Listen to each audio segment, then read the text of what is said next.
Hey, everybody. Welcome to the very first session of writing this book. And thank you for doing this journey with me and coming on board to see the epic greatness or the epic fail that's going to come of this. But I'm a little bit biased. I think it's going to be epically great.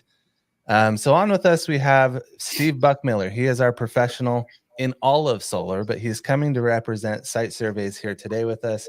Steve, thank you very much for hopping on. You Yeah, have man. taught me so much in this industry, and a lot of times when we worked at other companies together, we have gone through this solar journey together. I call you frequently, or call upon you frequently, to help me with all of the questions that I have. And my favorite thing about Steve is, and I think everybody's favorite thing that has worked with, or that has worked with him in business or in their personal lives, I think everyone would say that he is agnostic, he is neutral, he is not biased. He sees the value in every position, whether it's sales, site survey, or install, C-suites. He understands what every piece is in the business and doesn't speak from any position of bias. So I'm super honored to have Steve on with us. Steve, thank you very much for hopping on this. Thank you, man. Excited to be here.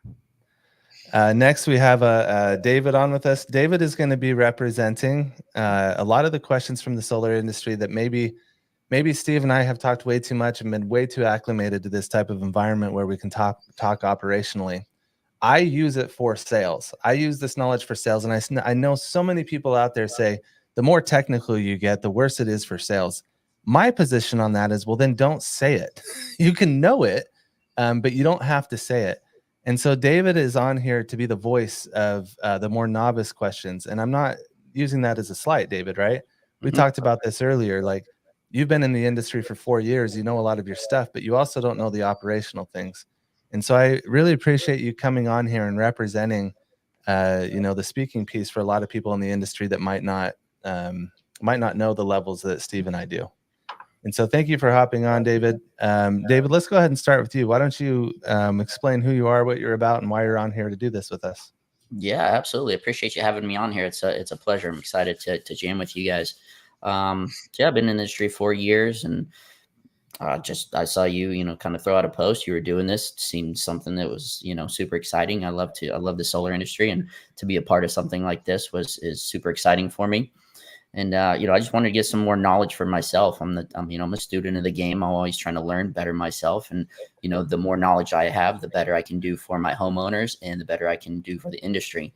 So I think this is something great. Like you said, coming from, just because I've been doing it for so long, there's certain aspects of the game, the site surveys as we're doing today, that I might not know a lot about. And I can guarantee there's a lot of individuals out there that aren't trained on any of this. So I think we're gonna, be doing the industry a great service by giving this information. Yeah, thank you very much. I think so too. Steve, tell us. You are the COO of Radical. You have built major companies. You've worked with multi-billion-dollar organizations and consulted them, worked with them. You've done a lot in this industry. Thank you for hopping on with us. Tell us a little bit about Radical and why you are an expert on site surveys. Yeah, obviously, I been in the solar game for a while now. Um, surveys are I'm passionate about surveys, I guess, because it takes me back to the time when I first started to learn solar, and I didn't know what I didn't know until I started going to these homes and trying to figure it out on my own, and understanding all the variables that come with it, right? And so Radical is a great service opportunity for solar companies that want to standardize, get consistency in the information they're gathering, and have a deployable network. On demand is really what it's about. So boots on the ground, on demand labor force that can be deployed, pretty quickly. So been happy to scale this up and continue to learn and talk with great people and educate. I'm an abundance mentality kind of a person, and so this is a great fit, I think, for that. Speaking of abundance mentality, I believe anyone that's registered for this, we have a pamphlet that you guys have created, you and Abby have created of the perfect site survey. Is that right? Yeah, we'll be sharing that with everybody. Just an example template that I think anybody could use and benefit from for sure. make sure you're catching all those things. That is abundance mentality. That's great, because that's what you do as a business. So you're kind of giving out your secret sauce of a perfect site survey, because you know that no one can replicate you. You do the best quality. You guys are national at this point, right? Yeah, we scaled nationally, started in California. Ironically, it was the state that I didn't want to start in. It's one of the more difficult ones for surveys. And yeah, it is what it is. We scaled really fast, have a deployable network of roughly 1,000 agents now across the country that Wow. do different, not just solar surveys, they do other types of service work as well. And we're excited to continue to grow that. So as we keep going with this program, and as you guys start to hear these questions, also, if you're in the audience, please ask questions. Joe's behind the scenes here. Hi, Joe. What up? Let's go. Yeah, guys. What's up? I don't see anything in the comments yet. Guys, get engaged. Once you put your name, where you're from, where you're watching from, why you're here, why you're excited to see the site survey webinar today, get in the comments. And if you guys have any questions as we go through, don't be shy. Get in there, ask those questions. I'll jump in there. I'll put it on the screen. I'll interrupt these guys and get your question out in there if it's good. So get in there, engage, ask some good questions, have some fun in there. You know what? I got a quick question while you're thinking about it. You mentioned the California market is a tougher market for surveys. I understand the market. I don't, what makes it a tougher market as far as surveys goes? All the variations of the homes. There's so many variations in just one neighborhood. For an example, you can have different types of tile, different types of structure builds, ADUs, landscaping. Just everything is very custom almost, and old. That's the other piece, is everything's kind of been there for a minute. There's not a lot of new development. I mean, there is obviously as you get out there, but California is really it's just got a lot of variables, more than most states. So some states and different markets are different. I wouldn't have guessed that at all. Correct. So we're going to dive a little more into that. And for all of those of you that are tuning in here or have been on for a minute, I'm excited for you guys to hear about the future of site surveys and what that might look like for your companies and where Radical has taken it. I believe we've seen it quite a bit with drones, but Steve, from what I understand, you guys have, and we'll hear more about it from you as we go on, but from what I understand, you guys have learned to implement drones at a very high level. Is that right? Yeah, I think when we first started our EPC that we had, we were nationally trying to do W2 site survey program, right? And it was, for that model, it made sense for us to have those guys have drones in their hands. Obviously reduced our liabilities and our risks of sending these guys up on the roof. Radical's model is a little bit different than that, in the sense that these are it's a gig economy type 1099 model. And so these guys are coming from the roofing insurance adjusting type space, and so they're used to climbing up, getting up on the roof, doing more of a thorough, I guess, investigation of the viability of that roof. And so our model is actually, we don't rely on drones, although that's a good practice. I can't knock it. It's a good practice, but Radical's different in the sense that we get up on every roof. So we can get into why that is and why I think that might be important, but yeah. We are going to get into the meat and potatoes of this entire thing, the site survey. It is important for all of you to know the reason we're on here is because if you are in sales or you're in operations, you can cohesively work on a project together. And sales, I'm speaking to you mostly, because what you can do with this information is going to blow your mind. You can actually go to a home and know that you need an electrical upgrade before a site survey is even done. You can know how many panels to take away or to add, or how to price the contract properly. There's so many things you can do to pull this off in such a clean way for yourself, for your homeowners, and for your operations. And this information on this is going to do it. Before I dive into that, though, I'm going to go ahead and let's see here.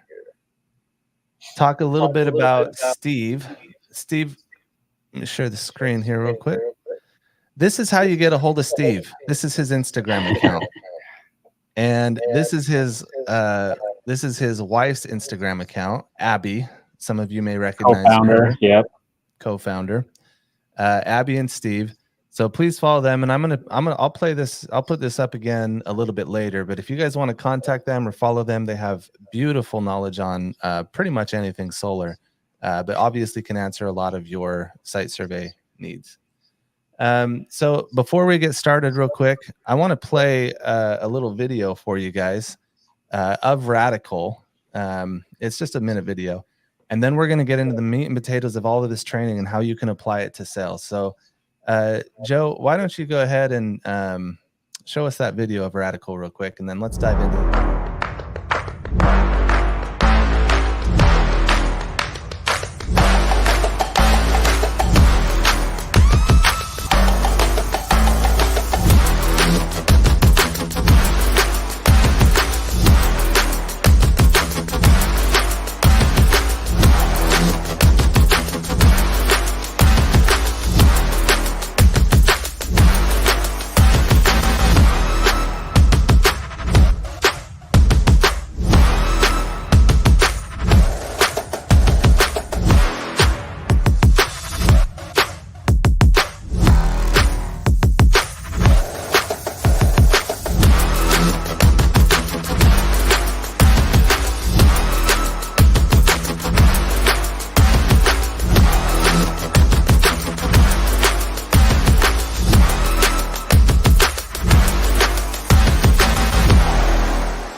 Oh my goodness, that was a video. Makes me happy. Yeah. Nice. That was nice.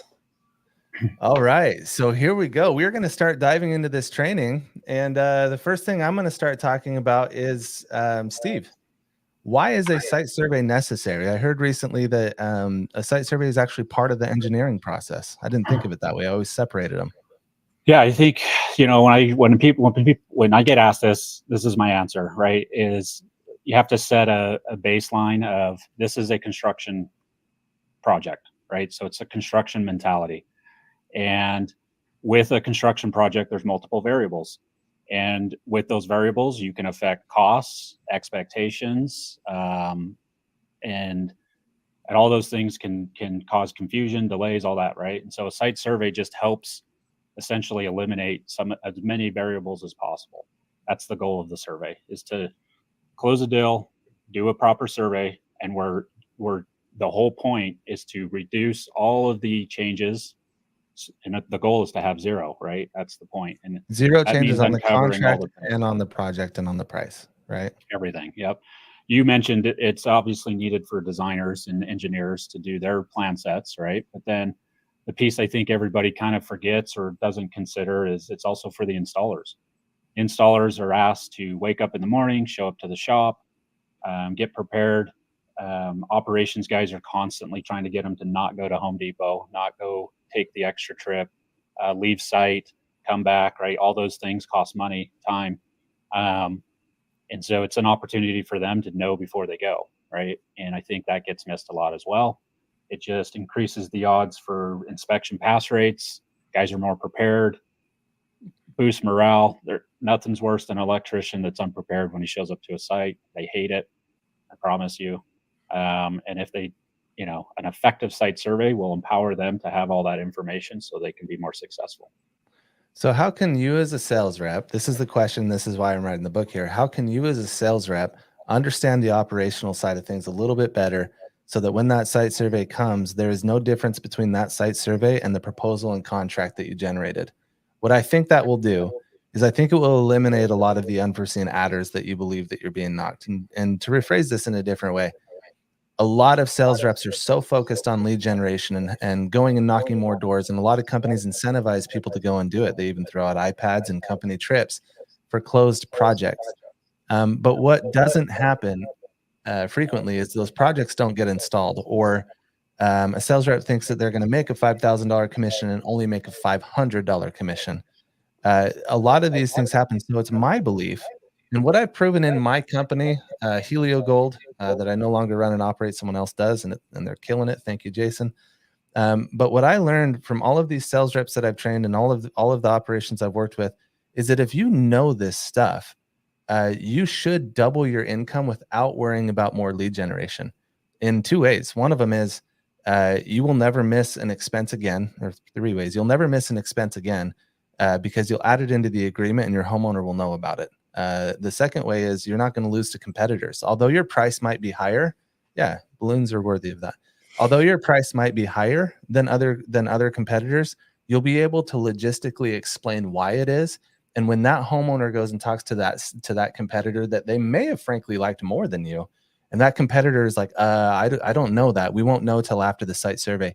You immediately move up in the rankings and look like a true professional because you called it. We had so many times that a homeowner didn't sign with us, and they actually signed with another company, and they came back and re-signed with us and said, you were right. I would rather go with someone that knows what they're talking about because I've heard so many horror stories in solar. They don't always come back after they sign. Sometimes they're a little bit like, "Ooh, he did tell me, but I'm not going to give him the not going to give him the pride of that." But we do get a lot of them. And more than anything, I think what it creates more than anything is referral-based business. Nobody, including myself, if someone came to my home and told me, "Hey, it's going to be this price," and then they came back later and it was a higher price, even if it was $1,000, I would not refer them to my mom. I wouldn't do that. Because I wouldn't want to subject my mom to that, or my friends, or my sister, my family. I wouldn't want to do that. This cultivates referral-based business beyond anything you can possibly measure. And there's also we have a training coming out on referral-based business as well and how to generate that. So watch out for that. But you guys, pre-signed contract is why we're on here. Steve has come on to teach us everything that they're going to look at in site surveys and everything that I have taught my teams to look at, so that you don't miss out on all of those benefits that I just listed. David, you have Hey, Jake, one more point there that you just made me think of is the additional revenue opportunity from a sales perspective is, hey, if we're looking at the whole home and not just looking at it through a solar lens, right? There's additional product services that can be pitched, sold, generated, whatever. It's a lead gen opportunity as well. So why not take advantage of that, right? Exactly.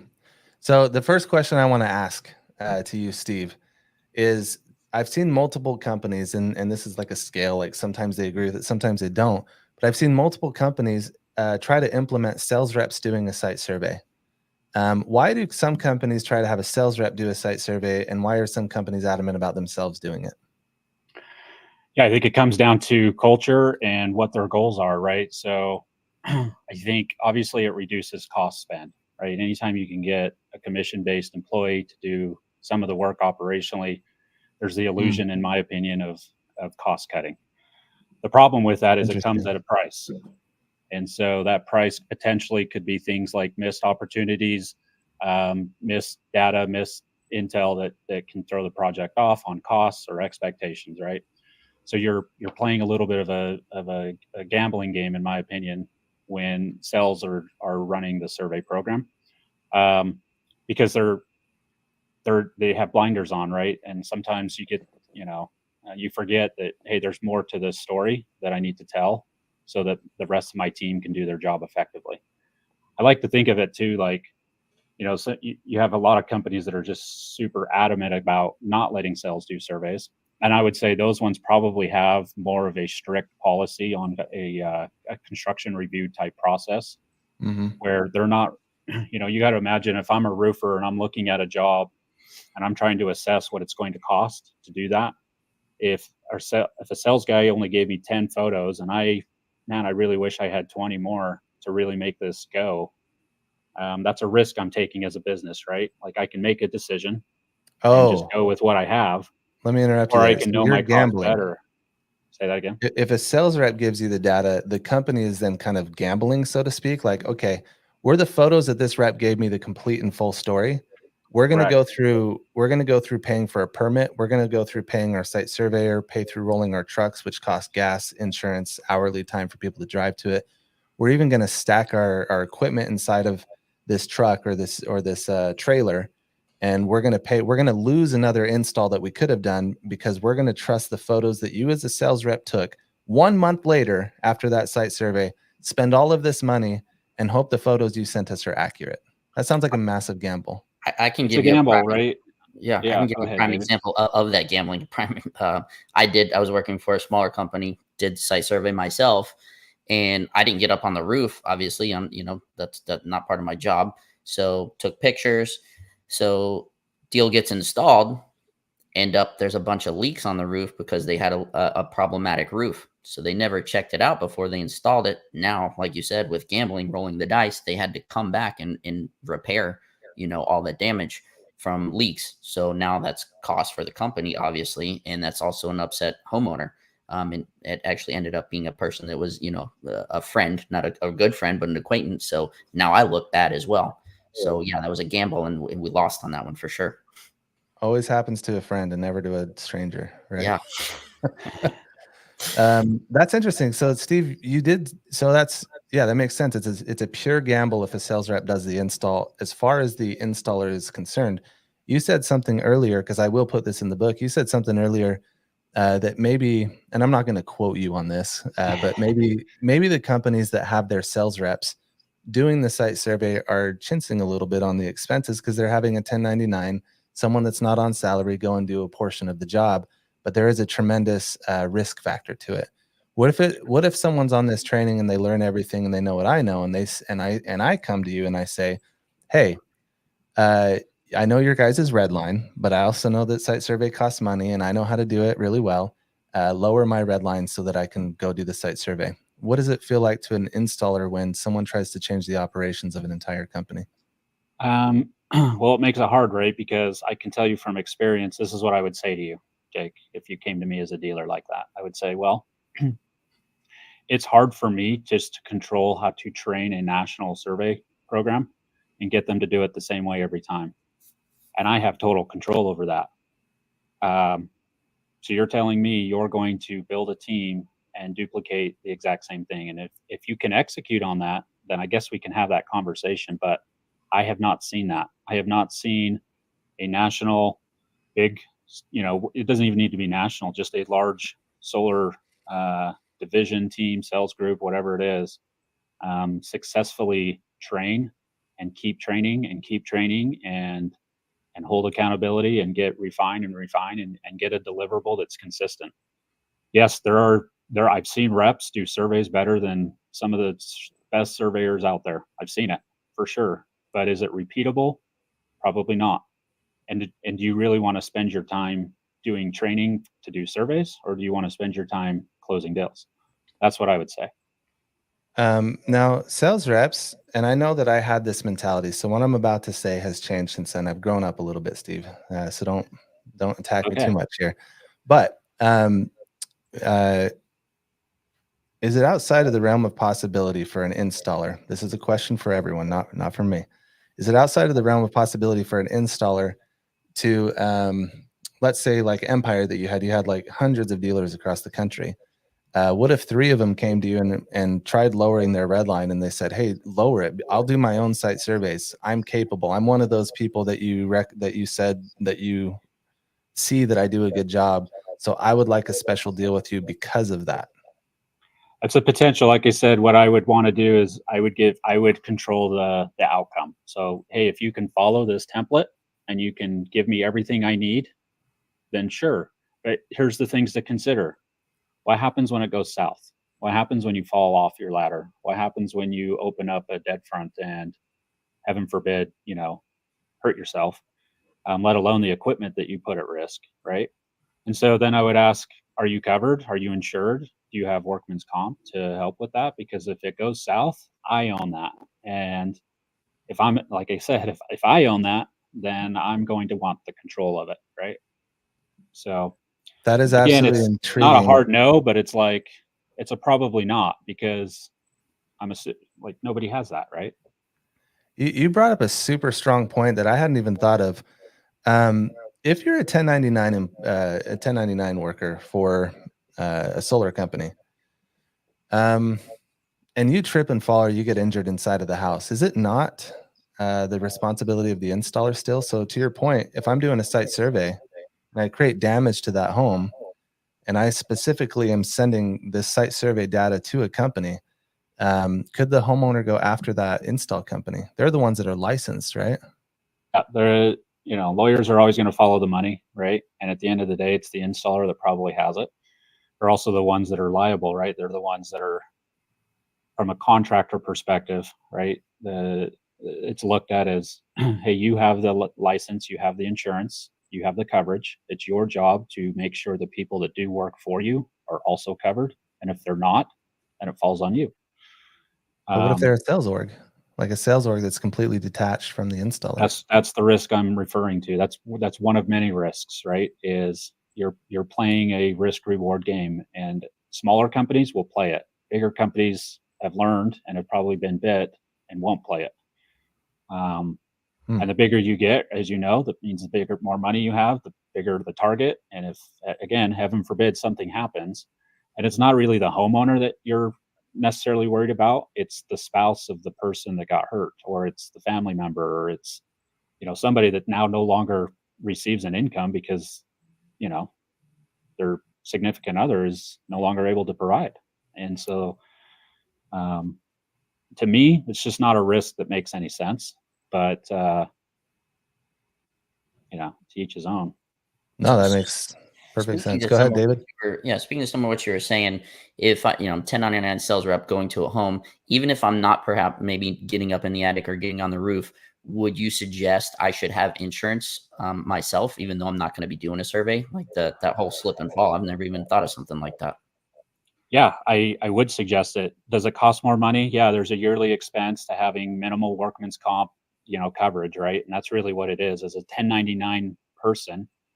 And those rates vary depending on the type of work you're doing. If you tell them, hey, I'm just knocking doors and I'm going out and about, it costs less. But if you tell them, hey, I'm climbing a step ladder, I'm opening up a panel, that cost will go up. Why?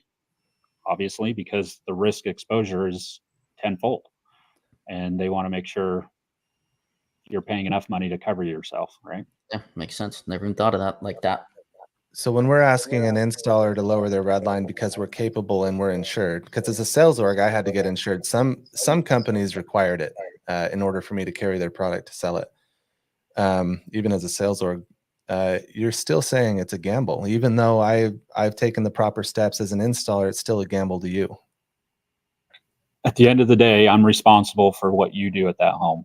Like, yes, there's clear lines that are drawn, but I've seen too many instances where somebody's gotten hurt on a site, and somebody needs compensated, and it's usually not the sales rep that has the insurance to cover it. Like, they go after the next guy in line. That makes sense. And again, like, yeah, I can write up contracts and things to help mitigate and put in a veil of protection, but it's a gamble. It's a risk. I can tell you firsthand. Yeah, just because you have a signed contract with someone doesn't mean that they are going to fulfill it. But it's in the contract. Like, yeah, go ahead, sue me, and then that can go on for 5 years, and then no one cares anymore.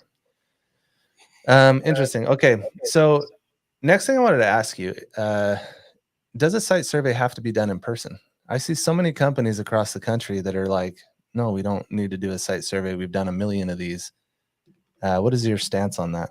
I think, remember, it depends on your goals, right? If the objective is to eliminate variables, I don't know how, there aren't enough tools, resources in the world, in my opinion, today to eliminate enough of those variables to make that make sense.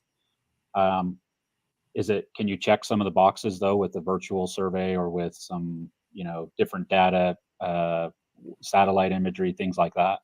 For sure. But does it encompass all the variables, right? Probably not. Things like placement of equipment, inside the garages, as you said, landscaping changes and has ability to change things. So it's really, again, it gets you some of the data. And I think if you're willing to move the project forward based on minimal data, you're exposing your operations to change orders and changes at time of install and whatever it might be. And that may be a risk in a way, your company wants to do it. But, again, it's a risk reward game. To me, the survey should be eliminating those variables. You can't do that successfully without being on site. Thank you. Matthew Mitchell asked a question. If a site survey happened after the contract is signed and something comes up that will cause a change order that could jeopardize the deal, why not educate the rep to avoid that? And Matthew, I'm just going to say that's actually why you are on this Zoom right now. We're going to go over all of those things. And so you're taking some steps to get to a point where you don't have to worry about a signed contract being changed. If you learn all of this stuff and keep asking questions like you are, I really appreciate you doing this. But Steve, you have been part of many installation companies and ran a large one. So what is your position on that? Why not educate a rep to avoid that? I agree 100%. If you're working with an EPC that isn't constantly providing education on why they have adders, what their costs are, they're subject to change, right? You know this, Jake. Adders and costs change a lot. That's due to a lot of reasons that aren't even the installer's, preference. Like, I don't want to change my pricing if I can help it, but the AHJ sometimes changes the rules. The NEC changes the rules, which may affect pricing, which may affect adders. So to me, it's a constant drip campaign of, hey, re-educate. I know that sales, brings in a lot of new people constantly. And so that to me is an indicator of a good EPC, one that is taking all of that and providing information, whatever it is, training, something that just talks more about why they charge what they charge, when they want to charge it, because every company's different, right? And the reason why, again, is each one takes on its own risks and reward system differently. They have a different perspective on it, and that is depending on size, what their goals are, how quickly they're trying to scale, like all those things come into play. But if to me, that's, yeah, to answer that question is like, no, they should be. And if they're not, maybe start asking why. I'm going to add that in the book. David, let me say this one point and I'll get to you on that. I'm going to add this in the book. And I do want to say from the sales side of things, Matthew, great question. From the sales side of things, as someone that has been pushed to manage teams, to recruit, to become a regional, to do all of that stuff, there are a lot of organizations out there that actually benefit greatly off of not educating to this level. You'll notice if you go out there and see, most of the multi-billion-dollar companies are focused very much on account generation, lead generation. I would say less focused on quality of install. They're looking to IPO quickly. They're looking to sell quickly. They're looking to grow quickly to get capital. There's a lot of hidden agendas with some larger organizations that they don't care to train on this stuff because it's ultimately the numbers that make a company of value and not quality. Although these companies boast about quality, they create social media surrounding it. They go into meetings and blatantly say it. You can kind of look at the numbers and see if what they're saying fits what's happening operationally.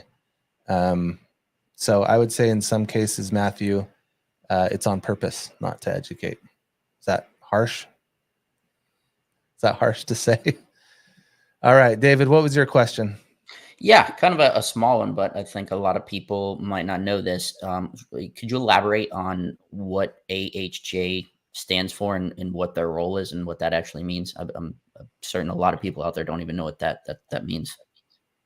Yeah, I love that.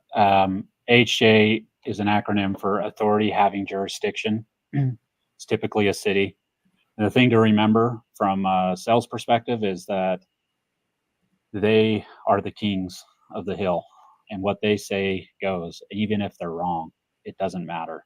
And the example here is as an EPC, maybe I don't think an MPU is needed, and I can prove that, hey, in the code, National Electrical Code Book, it is not required, and an AHJ can come in and say, yeah, but we still want it, and you have to do it. And so that's where you get some of this variation and, hey, I thought we were good here, and then all of a sudden we're not. That is a literal thing that happens. HJs have the authority to dictate whatever outcome they want.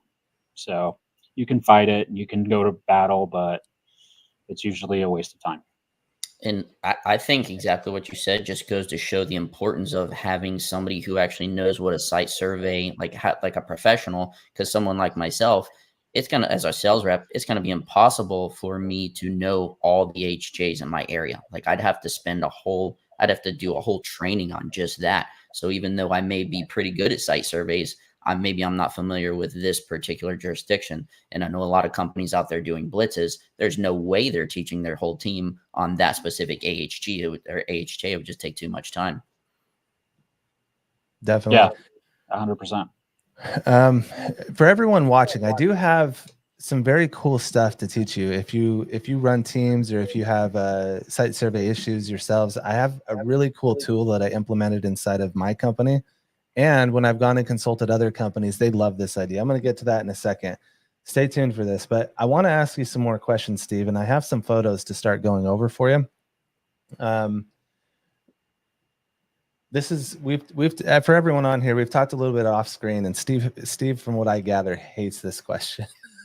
Steve, why does a system have to be connected to the internet? Yeah, that's a very definitive statement, Jake. We talked about this. And for all those that don't know, in technical terms, a solar system does not need internet to operate. So let's just make that clear. Is it preferred? Is it an accessory that makes monitoring easier? For sure. Checks all those boxes. But there are other methods and ways to get that information. Jake, you had brought up that there are definitely finance companies that require it.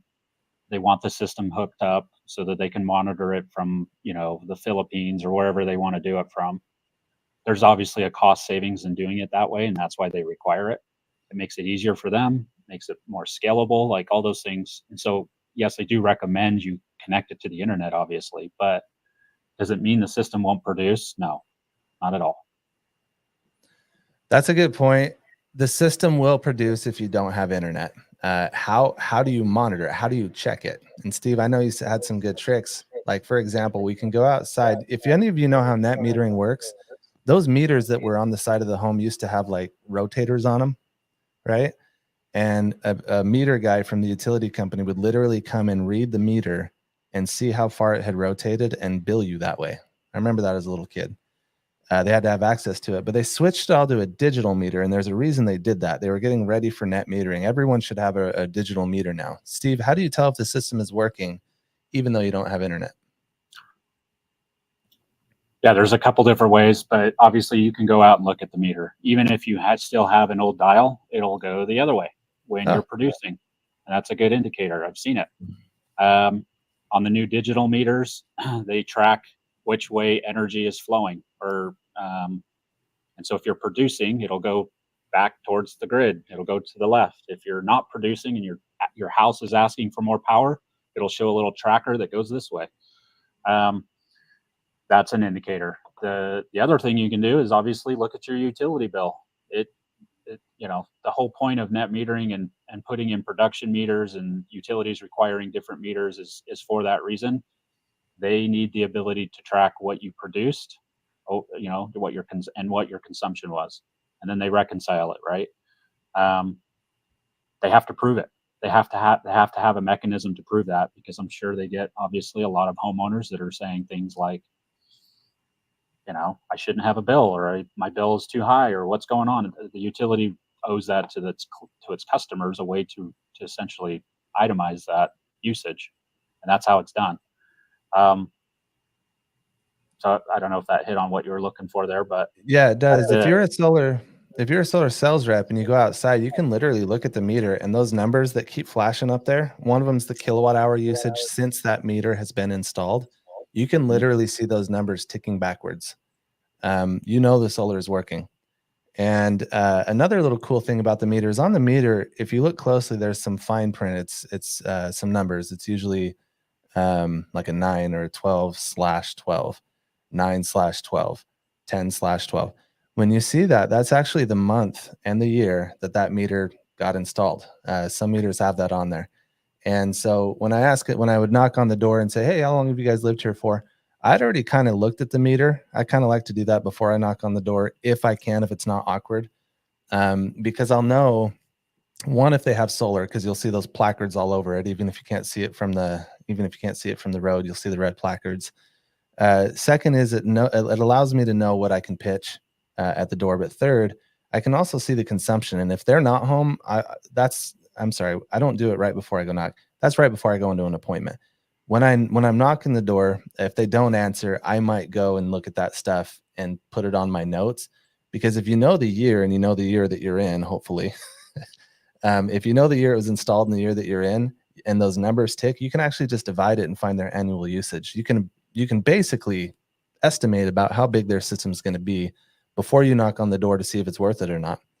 You might run into a little 2 kilowatt system because there's a little old lady that lives there and by herself and has been doing that for 5 years.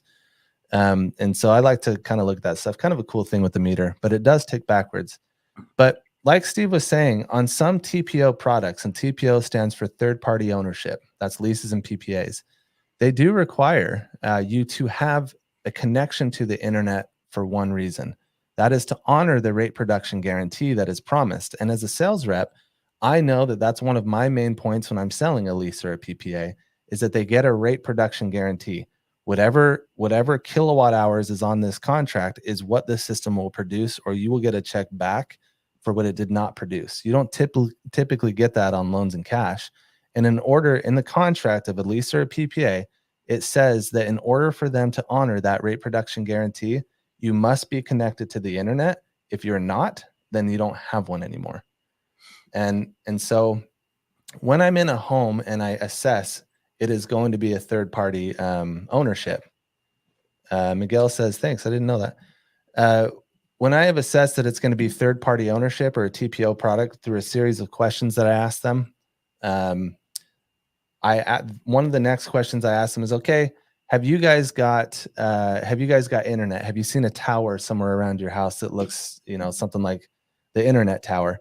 And what happens is right back here in these Ethernet ports, SunPower, Sunrun, these other organizations, they plug a little clip in there that will read to their meter or allow them to monitor that system.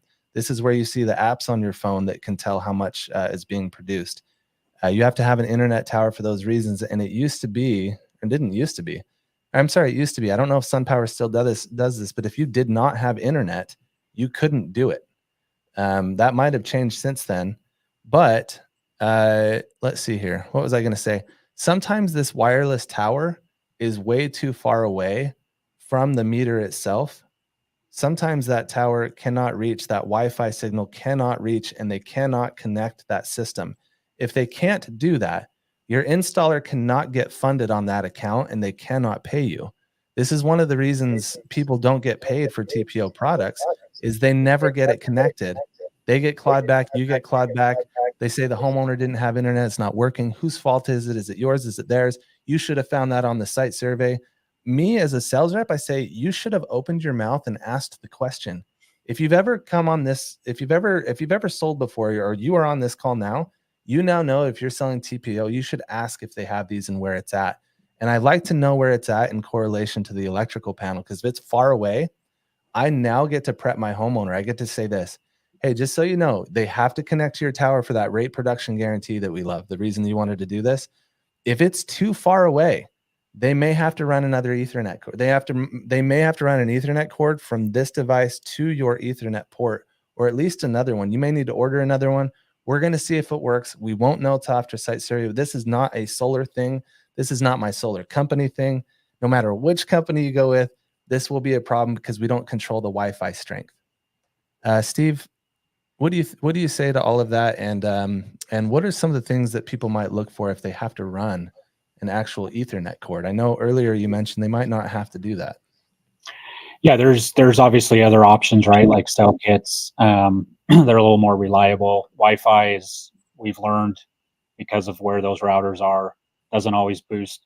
We can put in boosters, things like that. But I remember when we first started installing solar, it did require us to run Ethernet cords, hard lines, because we wanted the reliable connection. But man, I couldn't tell you the feedback. It was always installers were like, well, Steve, I spent an extra 4 hours trying to run it, over through the attic, or an extra, 2 hours trying to make it look good, because, nobody just wants it obviously flung across the house. It takes time, and time costs money. And so, one thing I would say to the sales reps is, yes, if you're selling a TPO product for an EPC to get the funding, information is power. Information gives us an opportunity to set a better expectation, all those things, right? So I love what you're saying, Jake, is like, as you know, the more armed a sales rep can hand off, you know, the next guy in line, if that handoff is clean, your success rate is just going to go through the roof. So these are all things to think about, obviously. When you guys are saying too far, like how far would be too far? Yeah, I mean, every house is different, right? Wi-Fi signals don't always go through, you know, cinder block, cement type walls as good as others. I mean, you guys, I mean, everybody now, I think we're in a day and age now where Wi-Fi has become a lot better. But everybody's had to deal with poor connection issues, right? So it's really like too far. What is too far? It's really, in my opinion, anything that needs to be done on the other side of the house is probably going to be a problem. Yeah, and the electrical panel location is that indicator. Where that electrical panel is the distance. In my 32 room house, 96 bathrooms, I only have one tower. No, I'm just kidding. But no, all jokes aside, my internet tower is in my living room of my house. And when I go to my backyard, I have a casita. It's a little bit separated. It's literally like 4 feet away, corner to corner, but it's a casita from my house. And I wanted to put an office in there, but I couldn't get strong enough Wi-Fi to run Zoom or to do things on it. So can you get a Wi-Fi extender? Yes. But my point to you as salespeople is you should have this conversation. If it's a TPO product, be like, okay, hey, so where's your internet tower? They're going to need it. It is a requirement for rate production guarantee. It's actually a requirement. Steve, correct me if I'm wrong here. You can't sell a TPO product unless it is connected to the internet at some point, whether it's through cellular or it's through internet. The company will not get funded on that project, right? Correct. They have to prove that they can access the monitoring remotely, and that can only be done through the internet. For sure. The other thing to consider, Jake, that you reminded me of is it's not just the solar production. If we add any type of additional products, so you know, there's everything requires Wi-Fi now, right? So consumption monitoring, there's smart products that you can put in. SMAPI is one. There's a whole list of them, right? Nurios. These are these monitoring devices that you install in a sub panel or in a panel that track consumptions and load, you know, all the things, all the fancy stuff that we have now. Thermostats, all this stuff requires Wi-Fi, and it's just like it should become more of a habit. It's you know, more of these products are being introduced to the home. It's just a bigger part of the conversation now. Sales reps, it is your responsibility now to ask the homeowner, where's your tower located? How far is it away? And they say, oh, it's in the other end of the room, other side of the house. I'm like, okay, when you're sitting in this corner of the house, do you have Wi-Fi problems? No, it runs perfectly. Okay, great. You might not have any issues. I just want you to know if it does come up, that's a thing we just need to look for. Just put it in your mind, throw it to the back of the room. Let's not focus on that. Let's focus on solar now. But the fact that I've put that out there, this is how I get referral-based business. No other sales rep, and probably no one on here listening, has probably talked with their homeowners about that. And yes, it takes more time. I get a lot of people, oh, it affects the sale. Yeah, you're damn right. It does affect the sale. They're going to like you more because if it comes up that the company cannot interconnect that thing, I now get to go to my homeowner and be like, hey, like we talked about, it's just not reaching. The internet's not reaching. Can we call your internet company and see what they can do? And it's no longer me as a sales rep going to my installer and be like, you're incompetent. The other company I worked with, this never happened. I can't believe you're doing this. Why are you charging? Why have I not paid on this yet? My homeowner's getting frustrated. That's your fault. You know this. You know this internet stuff now. It's your fault. Go fix it. All right. I'm going to get off my soapbox here for a minute. Why do installers give a window for surveyors to show up? Like, why not? Like, why is this like a 4-hour thing or a 1 hour or 2 hour? Like, why can't we just, hey, we'll be here at this time? Yeah, the obvious there, I can't control even, so just put your hat on as a surveyor and you wake up in the morning, you may have car issues, traffic, unforeseen things. You wake up a little bit sick, take you a little bit longer to get moving. All of these factors obviously throw timing off. Here's what I've learned over the years. If a homeowner thinks you're showing up at a specific time, they will hold you to that time. And if you're off by even a couple minutes, their expectations are off and you've now lost validity. You've lost trust. So why would you set yourself up that way? It is, there's just so many factors that we can't control that will cause deviation from what we thought we could make happen. And it's just better to keep yourself flex, right? I always recommend a 2-hour window. At Radical, we allow reps to book a specific time, and we ask them to set the expectation of a window. So homeowners get that same thing. We actually keep it within an hour window, but the more you can do, the better. I know that homeowners often have to take time off work, and so time is valuable to them as well. And you want to be quick and efficient and show up on time and all those things, but it's also, you have to consider the unknowns. I've had many guys call me and say, dude, it's pouring rain right now on the freeway. It's at a standstill. Or there's a tornado warning. Those have been coming in lately. Lots of tornado warnings this year for some reason. But these are things that I just can't control. And so it's a very fragile moment in the point of sale, right? Is the survey process. I also think that's why correct me if I'm wrong, Jake, but a lot of reps shy away from it and think of it like a negative, because it's become a negative experience, right? It's a very fragile time. It's the first interaction the homeowner has. It's like, you want to hit a grand slam with it, and you're more likely to do that if with a proper expectation, and a window is a great way to do that. I agree with you. And when I worked at Vivint, they would give us an hour window.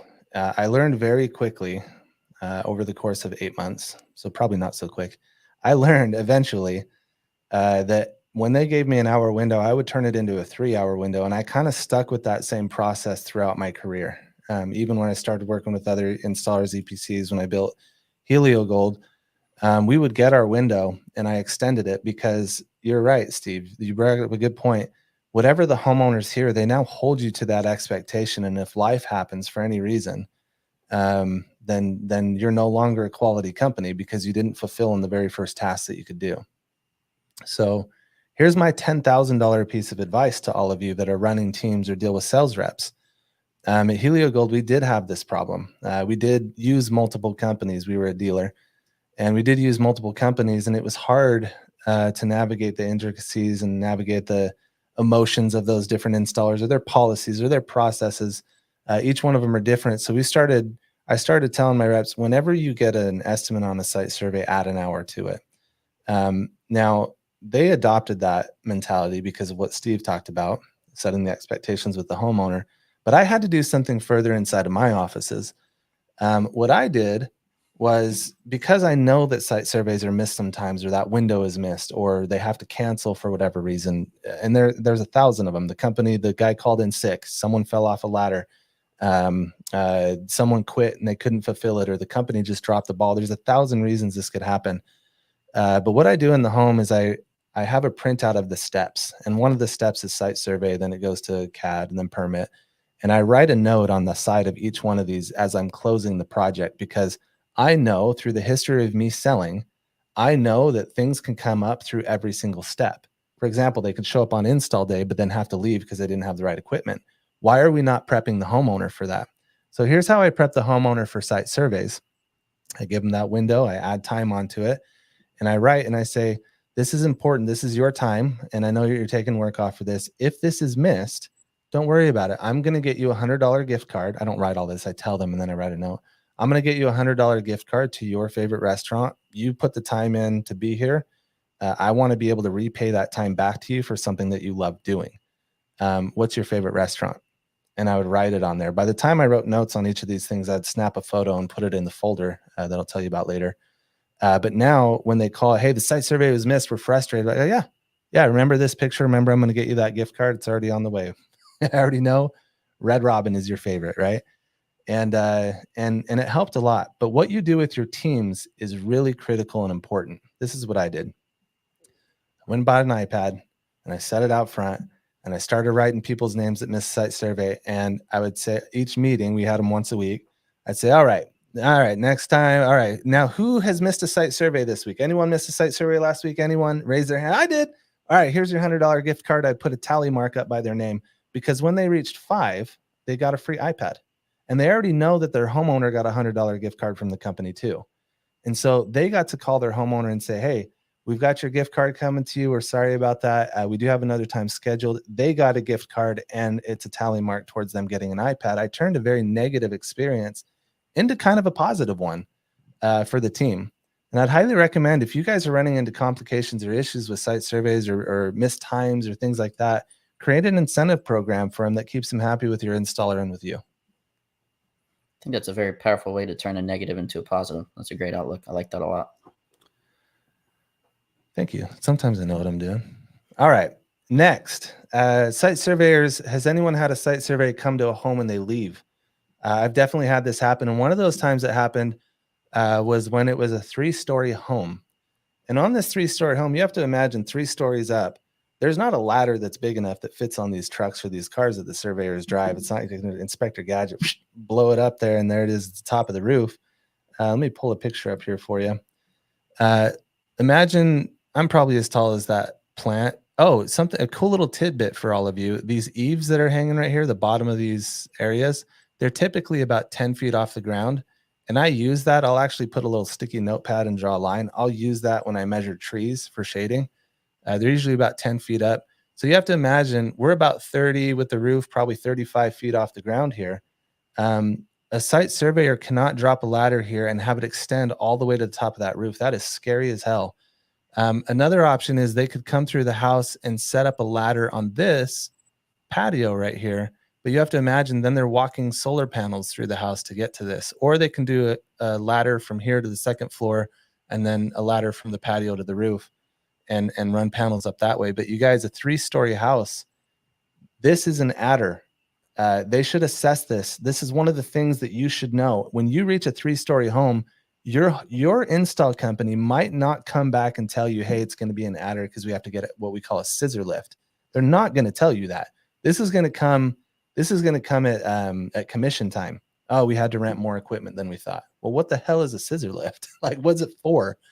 And Steve has an interesting perspective on this. So Steve, tell us your opinion on scissor lifts. Why do some companies charge for it? Yeah, for that reason right there, obviously they cost money to rent. They're hard logistically to kind of coordinate. It's not like, unless the company just has a bunch in their backyard, which most don't, right? Because that's not the majority, right? This situation. And so I'm going to go to my rental facility closest and I'm going to ask them to, rent it out. That requires coordination, logistics, and that all costs money. Do I think a scissor lift is the best, resource? Probably not. There's other ways to get the information that's needed. At Radical, this is an important piece, I think, from a sales perspective is we don't always know what the home situation is when we show up for a survey. This is no matter who you use. This could be internally too. And what I see a lot the reps don't do is they don't little things like within a note or some sort of indication would help me as an EPC or me even at Radical. I ask our clients all the time, please let us know if it's that type of a home, because it gives me a fighting chance to send the right guy with the right tools instead of sending a guy, him being like, yeah, there's no way I'm getting up there. And then having to find somebody that does have the ladder, or I can get a scissor lift or whatever it is, maybe a drone, whatever I'm trying to get. It's like we want to be successful first time every time. And I can't do that if I don't know what I'm getting into. And so this is what I see a lot is reps not communicating the style of home. You got to remember, Google is great, but it is not always available. It doesn't always tell us what we want to know. That looks like a very brand new home. I have no idea. Maybe it shows up, maybe it doesn't. So information is power. And if I don't know what I don't know, then I have to charge for it. Right. And that's where you kind of, I think, get that friction a lot. Anyway. Thank you. Yeah, you guys, when I get to a 3rd-story home, so when I'm working with a company, I ask, one of the things I ask for, a lot of sales reps and a lot of sales orgs make a mistake because they simply just ask for the red line. That's not enough. That's one of four elements that you should look at. The red line, the hidden fees in the contracts, for example, do we charge for permits on every single account, like that kind of stuff? That affects your red line. Adders is another one. Did I say that? The price of adders, the cost of adders, what's in the contract, how much they're skimming off the portals, and dealer fees are typically, it's not just redline that you need to ask. And adders are a big variable in the amount of money that you can make as a sales rep. It's one of the main points you should look at with a redline. It affects your commission 100%. And what I do is I look on those adders and I ask the company, what's your policy on third story? I have a list of adders myself that I have been charged from other companies or through the years. And when they don't list something on their adder sheet, I say, well, what about scissor lifts? How do you guys handle third stories? This is when I'm in my negotiation process. I already know if a company gives me a list of 4 adders, but another company has 300 adders, I now need to know, how are you guys the same red line, but you only have 4 adders? Like, how am I going to get charged later? And I need them to tell me, no, this is our adder list. You will not be charged for scissor lifts. For third stories, this is what we do. We just handle it. We take the hit. I now know that, and I can put it in writing. I can add it to the agreement. I can put it in an email so that if I ever do get charged that, I can go back and be like, oh, no, we talked about this. Remember? You guys, it's critical to spend some time when you're negotiating agreements or working with an installer to understand their adders. And this is one of them. It's a hidden one that people get dinged for a lot. $500 gone, boom. So Steve, I love that you spoke to a little bit about that and how to mitigate that expense. And real quick, I don't mean to jump in. You guys, this is a good opportunity to get your questions in there right now. We still have a little more time left. So if you have any questions as we go through this, don't be shy. Get your questions. I'll get them on screen. Yes, hopefully you guys are learning some very big nuggets while you're on here. David, anything you want to add or take away from that? Not particularly, no. Okay, cool. I'm going to show you guys one of my favorite people in the industry here in just a minute. But before we do that, stay tuned because you're going to want to see this. What is the process for checking a roof, Steve? Because that's a really open-ended question. So there's a lot to unpack there, right? I think, yeah, okay. I love the picture. Pictures are good. Visual aids. Here's the thing, right? Is like, in my opinion, this is kind of where we miss the mark a lot in solar, is we don't necessarily take into consideration what I call the viability of the roof. This solar system is going to go on there for the next 25 years, typically, right? 20, 25 years. And are we installing on something that's going to last just as long? That's the question we're trying to answer with the survey, right? And that can be done through a lot of different methods, but ultimately, in my opinion, that's the responsibility of the EPC to be able to confidently answer that question. Is what I'm installing on going to make it as long as the product is supposed to make it? If the answer is no, then we need to figure out why. Understand why. We need to know what those costs are to fix that gap, right? So that's the main thing. We're also wanting to verify layouts, wanting to make sure that what was sold can actually fit.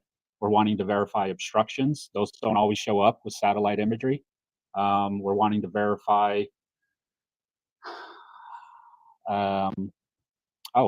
production. Jake, you mentioned trees, obstacles. I can't tell you how many times I've seen proposals come in laying out panels behind a chimney where, the chimney's 3-4 feet up in the air. The panel directly mounted behind it will never see the light of day and will never really produce things like that, right? So we're just verifying. This is why it's important, in my opinion, to kind of check all aspects of the roof. And again, I go back to that viability purpose. If we don't think the roof is going to make it through the life cycle of the product, then we need to understand why we think that and what it's going to cost to fix it. And so that's it. I'll just leave it at that.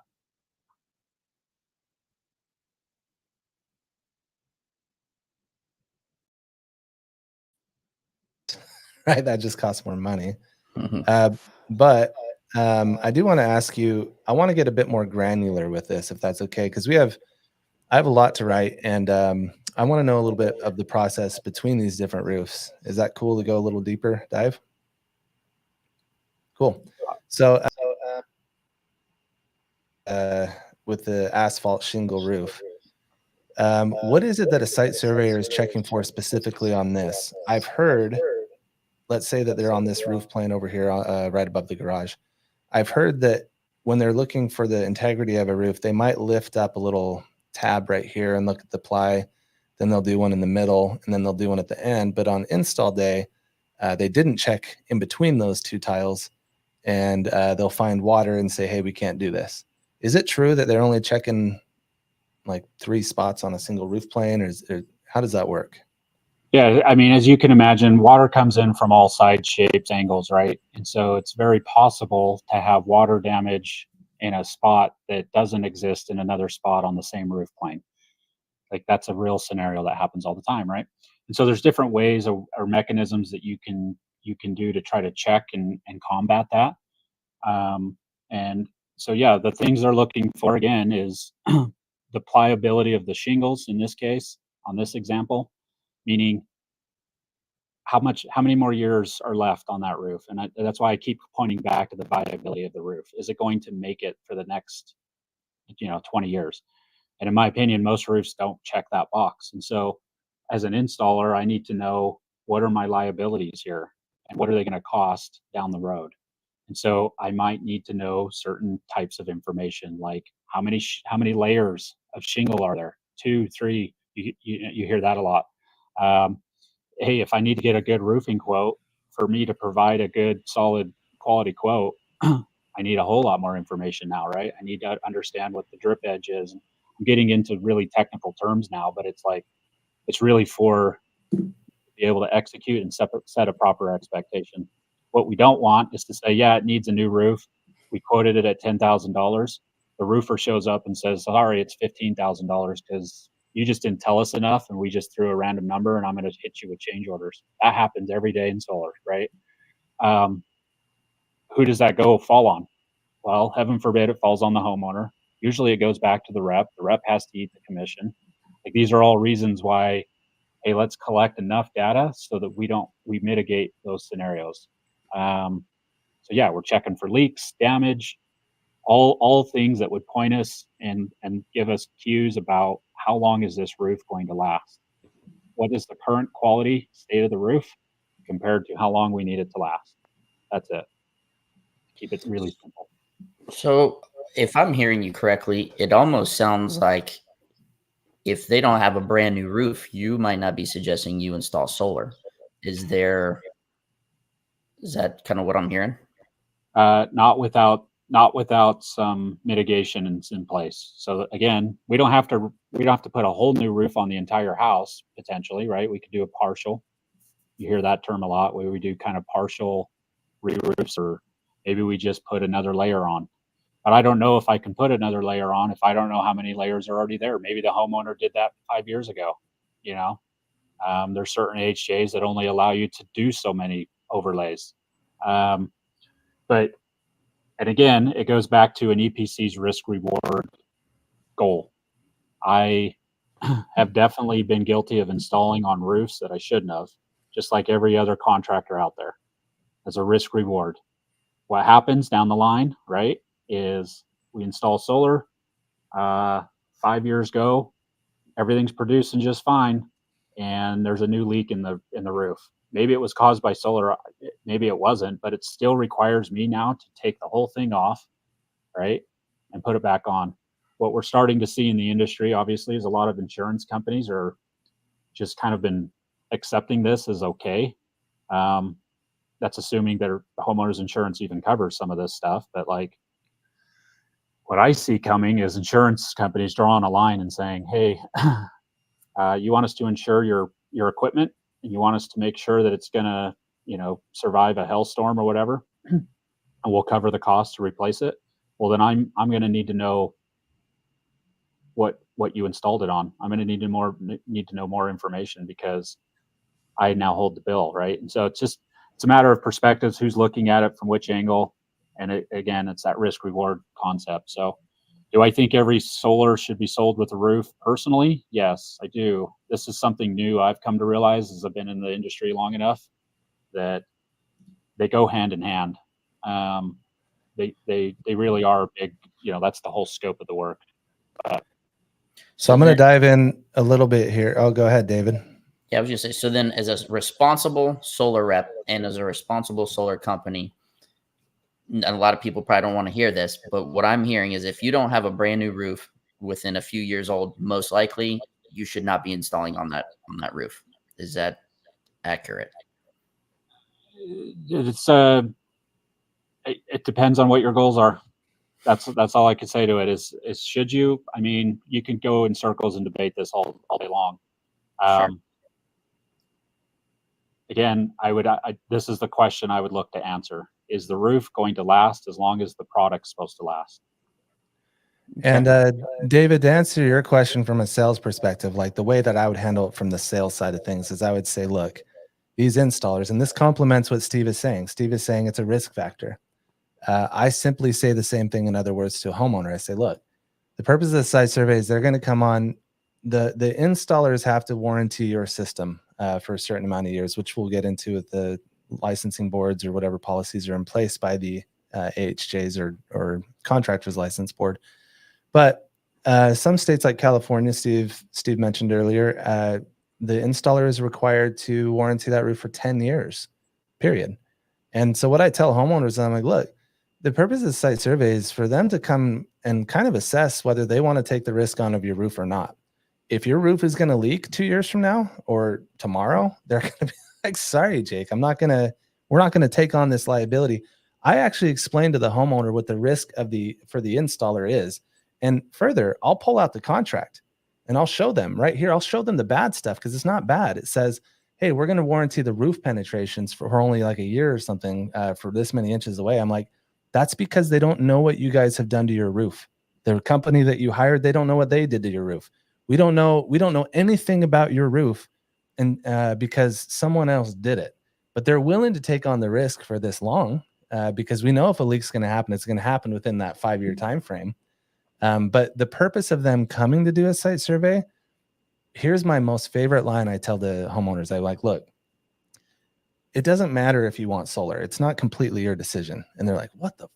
It's not completely your decision. Like, this is a two-way street.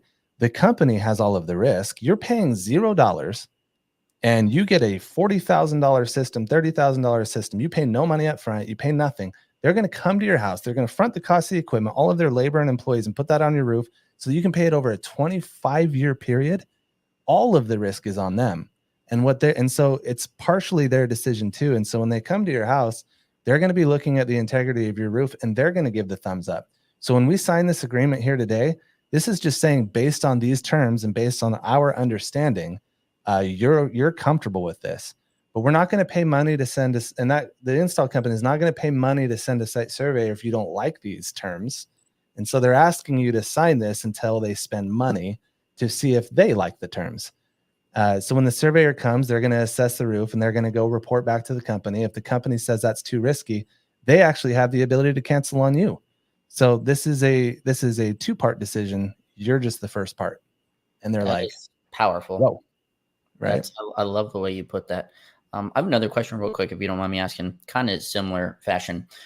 I've seen this vary across the board as far as, let's say somebody does get installed on a roof, maybe they shouldn't have, and they can need a new roof 5-7 years from now. I've seen costs from removal, reinstall anywhere from $100 a panel to $250 a panel. As just a rep, in my mind, I'm like, $250 a panel. Where's that cost coming from? Is that a legitimate cost? If you get 20 panels, that's $5,000 just to go and take them down, put them back up. Where's those costs coming from? Yeah, it's a good question. So to preface that, sometimes that adder dictates on who's paying the bill. Number one, right? If it's an insurance company, the price is likely going to be higher. If it's the company eating it themselves, magically that price is super cheap. But I say cheap is a relative term, but here's where the costs are incurred. When you rip off a system, very few of those components can be reused. It's really just the microinverters or optimizers and the panels. The racking is really hard to reuse. So it's like, just imagine we got to replace all of the components that keep the panels on the roof. Okay, number one. Again, as a contractor, I take the same amount of risk and liability every time I send guys up on the roof. So that cost Doesn't change. Like it's the same, whether it's 1 panel or 10 panels, it's the same amount of risk. And then I take on a bigger liability on making sure that whatever I ripped out and put back in, I have to warranty that now, right? And so I need to make sure that I probably will take extra effort and time to make sure that that statement's true, that I can hold a new warranty now. I'm really exposed when I rip things off roofs, right? These things aren't meant to come off. They're designed to stay there for 25 years. So taking them apart is not something I want to do. I'm opening myself up for all kinds of claims, warranty issues. And so I just want to make sure I have costs to cover that down the road if and when it happens.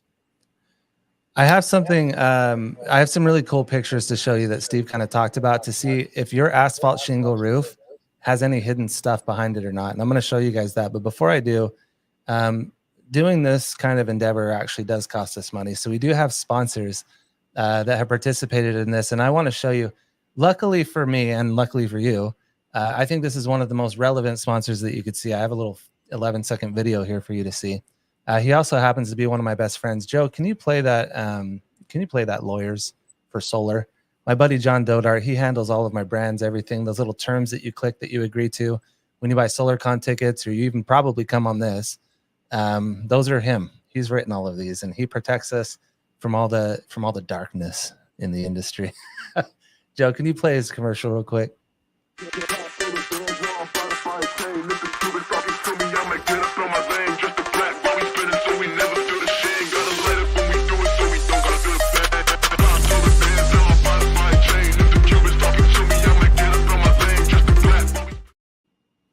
You guys, he's obviously helped tons of people in the solar industry. His name's Lawyers for Solar. Highly recommend you give him a call. You can reach out to him. Oh, there it is, lawyersforsolar.com. He also has an Instagram account. He's one of the most fun guys you could talk with, and he genuinely cares about you. So as long as you pay him. No, he's he's been a friend of mine for like 20 years. One of the best men I've ever known in my whole life. So I highly recommend him. But let me go to this screen here. Steve, I do want to get granular with each of the roof types. So first I pull up an asphalt shingle roof because I in order to put this in the book, I want to know what a surveyor or an engineer is looking for on an asphalt shingle roof. And one of the things you mentioned is drip edge. Now, drip edge is a very, you can see right here, it's just basically a piece of metal that has, it's an L shape, right? And this goes on over the underlayment and on top of the fascia. And then the asphalt shingle kind of tabs over the top of it. As you can see here, you can lift it. And one of the craziest things that I learned about this drip edge, Steve mentioned it, is when you're going to install some organizations, some AHJs, some cities, they don't allow 2 layers. It is cheaper for a homeowner to buy a second layer of shingles to go over the top of the old ones and water and get a new roof. The problem is every roofer will tell you that can create leaks, and likely will. And most solar companies will not do it if you have more than 1 layer. And certainly in a lot of areas, as Steve mentioned, you won't pass inspection. And here's the crazy thing that I learned about drip edge. When I go to a home, you can't always trust looking up and being like, okay, that is 1 layer, because I see the drip edge and that is 1 layer. Because sometimes these naughty roofing companies put the drip edge over the first layer of the asphalt shingle. So when you're looking at it from the side, it looks like 1 layer, and then they get there on install day and it's 2 layers or 3 layers because that drip edge is covered the other ones. So it's really important. This is what I ask the homeowners when I'm in the home. I say, okay, I see that you guys have a roof. When's the last time you got it up there? Everyone asks that question. But then I go one step further. This again is going to save you an immense amount of time and pain. Like, hey, is there a second layer under that? Like, did they slide it under? I'll Google search on my phone, drip edge. Did they slide it under this one and add a second layer? Did you guys hear anything about, did you add a second layer? Did they do a full tear off the roof and get you a new one? And you'd be surprised. Most every homeowner knows that. We'll get into some of these other things later. This is for a different training that we have coming up. But I wanted you guys to at least see the drip edge on the side of the home and what Steve was talking to about that. Thank you, Steve. Another thing that can happen is when you are on the bottom, when you're on the ground and you're looking up at that roof, before you knock on the door, before you go into an appointment, one of the things, or there's two things you can look for on that roof. If it's an asphalt shingle roof, if you see the shingle and you kind of see like this cupping shape in the middle of every single tile. Let me share this screen here again. These tiles right here, if it's not laying flat like this, if you see a little cupping shape, oops. If you see a little cupping shape right here, a little cup right here, almost like a little mini puddle could form in there if it rained. That's a good indicator that there is another layer underneath that shingle because it won't cup otherwise. It'll lay flat on that plywood that's underneath. I'll show you the plywood. What we call tongue and groove because there's a little edge that sticks out and it goes into the groove. But the shingle will lay flat on that plywood. The only time it will cup is if there's another layer under it.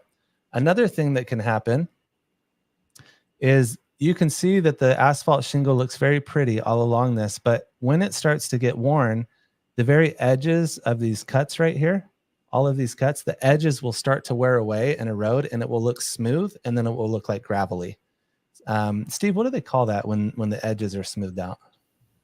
Yeah, it's the grains on the, like think of it like sandpaper, right? The more you use sandpaper, it gets more soft. But it's the granular level of the shingle. It's an indication of its lifespan, how much is left. So, So I ask those questions in the home. I look for those two things on the roof: the cupping and the grains being eaten away. I also look for. I also look at the fascia. That's this wood part that you see right here. It's where you see the drip edge, you see the shingles. The fascia is just this part right here. And the fascia, if you see that rotting away, or if you see it like the paint's chipped off and the wood is wet, you can see that. And 99 times out of 100, so is the roof. So when you're walking through, or if you see this under this soffit, they call it, if you see this stuff, and some of it's torn down, you can see the plywood underneath. That's really good too.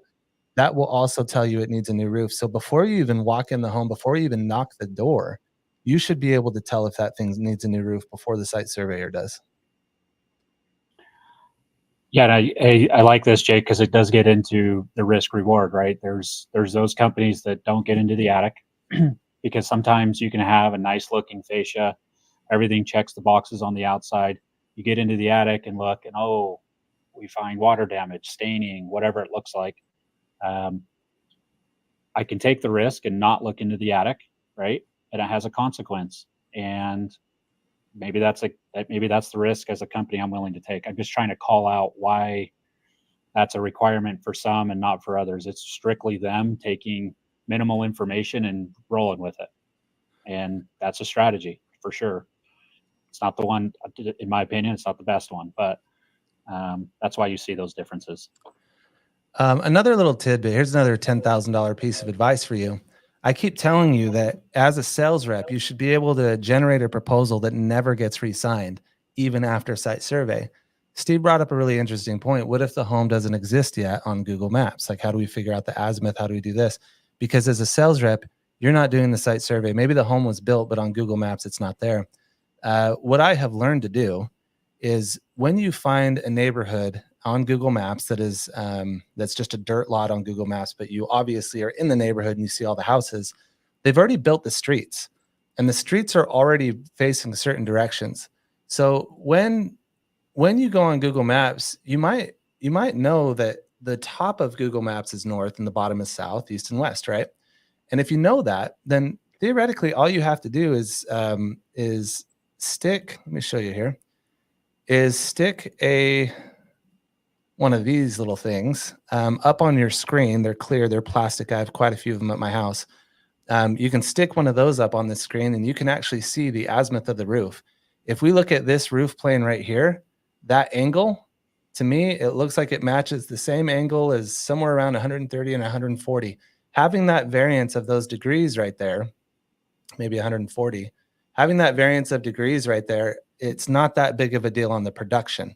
So by the time you do the contract and you add extra shading, or maybe you make it a less ideal is 130 than 140 because 140 is closer to south. So on my proposal, I'll probably put 130 because it's not as favorable to me and my commission. And I'll probably add a little extra shading so that I don't have to re-sign it. Now I can create an accurate proposal by using Google Maps, although the house is not there, so that when the site survey is done, they come back like, yeah, it's 140, you're overproducing. I don't really care. I could have gotten more commission, sure, but I made a better situation for the homeowner because they're not going to, if anything, they're going to overproduce. And we all know on TPO products that if you overproduce, you keep the excess amount. And that's not every TPO product. That's why I'm selective on those. Sometimes a third-party ownership product, PPA lease, say, if you overproduce a certain amount, we're going to reassess it at the end of the year, and we're going to start to bill you based on that amount. I don't like those TPO products. I like the ones that say, this is the amount you're going to produce each year. This is the amount we're going to bill you for. Anything above and beyond that is yours at no additional cost. And they don't re-amortize the PPA lease. So I love that you guys are on here learning these little tricks because there's so much you can do to avoid re-signs. So I'm going to move on to the next one. Steve, David, did you have anything to add to that? You could probably do a whole training on that little disc thing you just did. I was going to ask a bunch of questions on that. That was pretty dang cool. But yeah, I didn't quite get what you were doing there, to be honest. I got a grasp, but it was, yeah, that's going to be that. So we have another book, a solar manual training coming up called Solar Terms, all the different terms we use in solar. This one I'm using for the term azimuth. And so when I go over those terms, I'll definitely be covering that a whole lot more.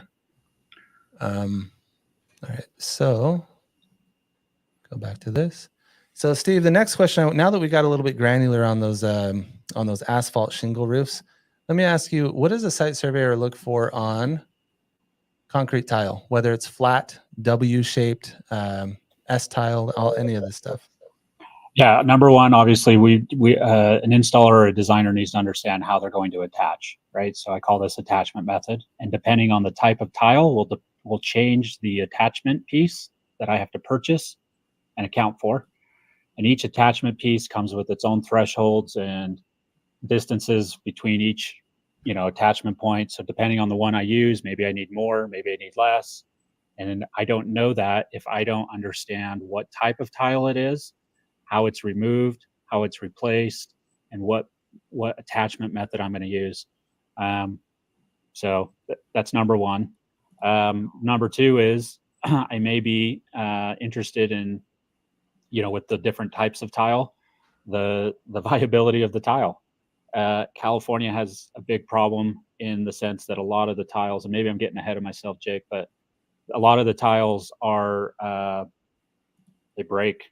They've been exposed to salt, air, whatever it is. California conditions just create an environment for tiles to just kind of crumble a lot easier and faster. And so as an installer, I might want to know that before, obviously, I go too far down the line, because broken tiles are a pain to deal with. Homeowners are never happy with the outcome. And I want to try to mitigate that friction as soon as I can. And if I can do it at site survey, that's awesome, right? Rather than a day of install is usually when it happens. All right, my friend. So here's the sales tip that I'm going to give you, the very high level sales tip. And if you're just joining us, one of my favorite things to tell people is if you are in sales, you do not need to worry about customer acquisition, getting more clients. You don't need to go knock more doors. You don't need to get more appointments. You already have enough of them. If you're meeting with 50, 60 homeowners and you're not closing all of them, that's where you're costing yourself money, not because you don't have enough doors knocked and not because you don't have enough leads. It's because you don't know certain things. And so I'm here to teach you this, and Steve's here to teach you, and David's here to help ask the questions and add to it. So thank you for being on here. But let me tell you one trick that I do when I come across tile roofs. Tile roofs, my friends. This is different than the asphalt shingle roof that we were on, so I'm not going to ask the same questions about drip edge and such.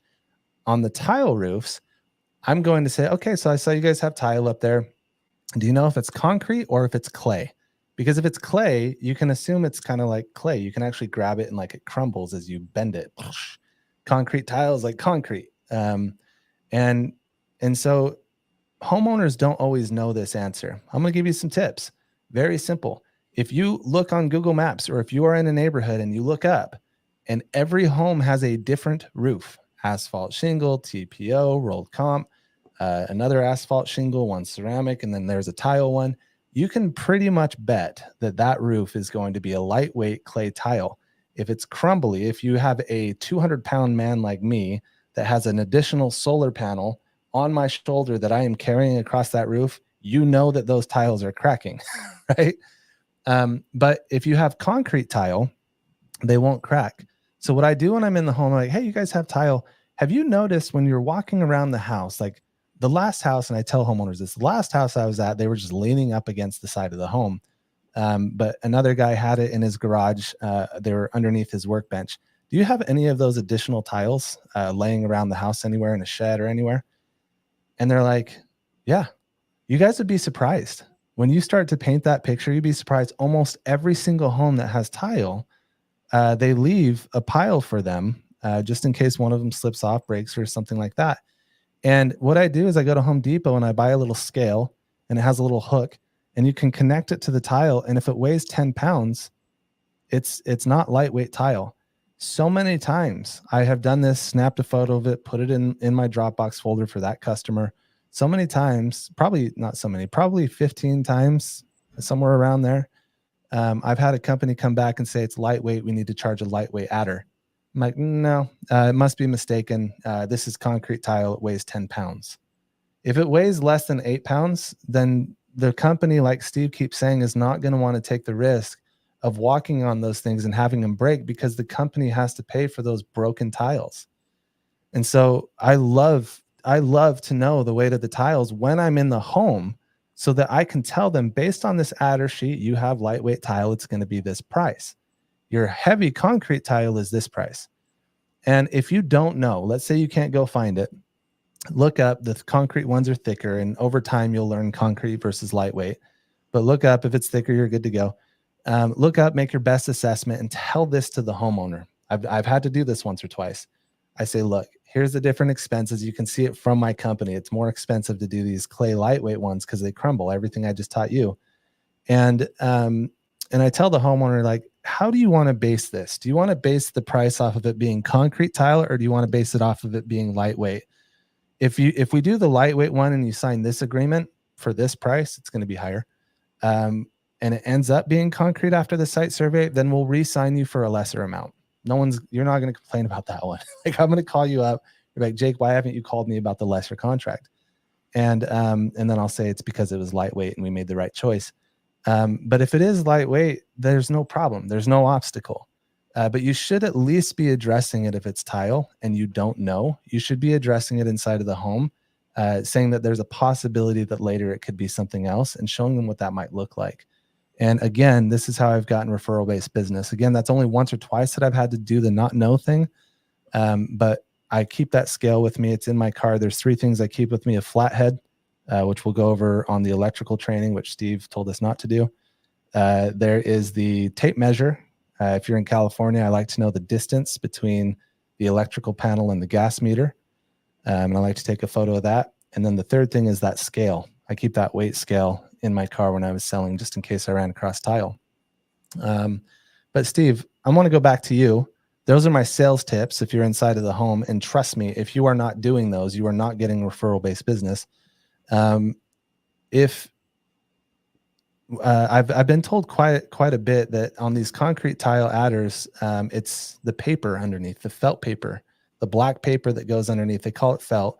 How are you guys checking that on site survey?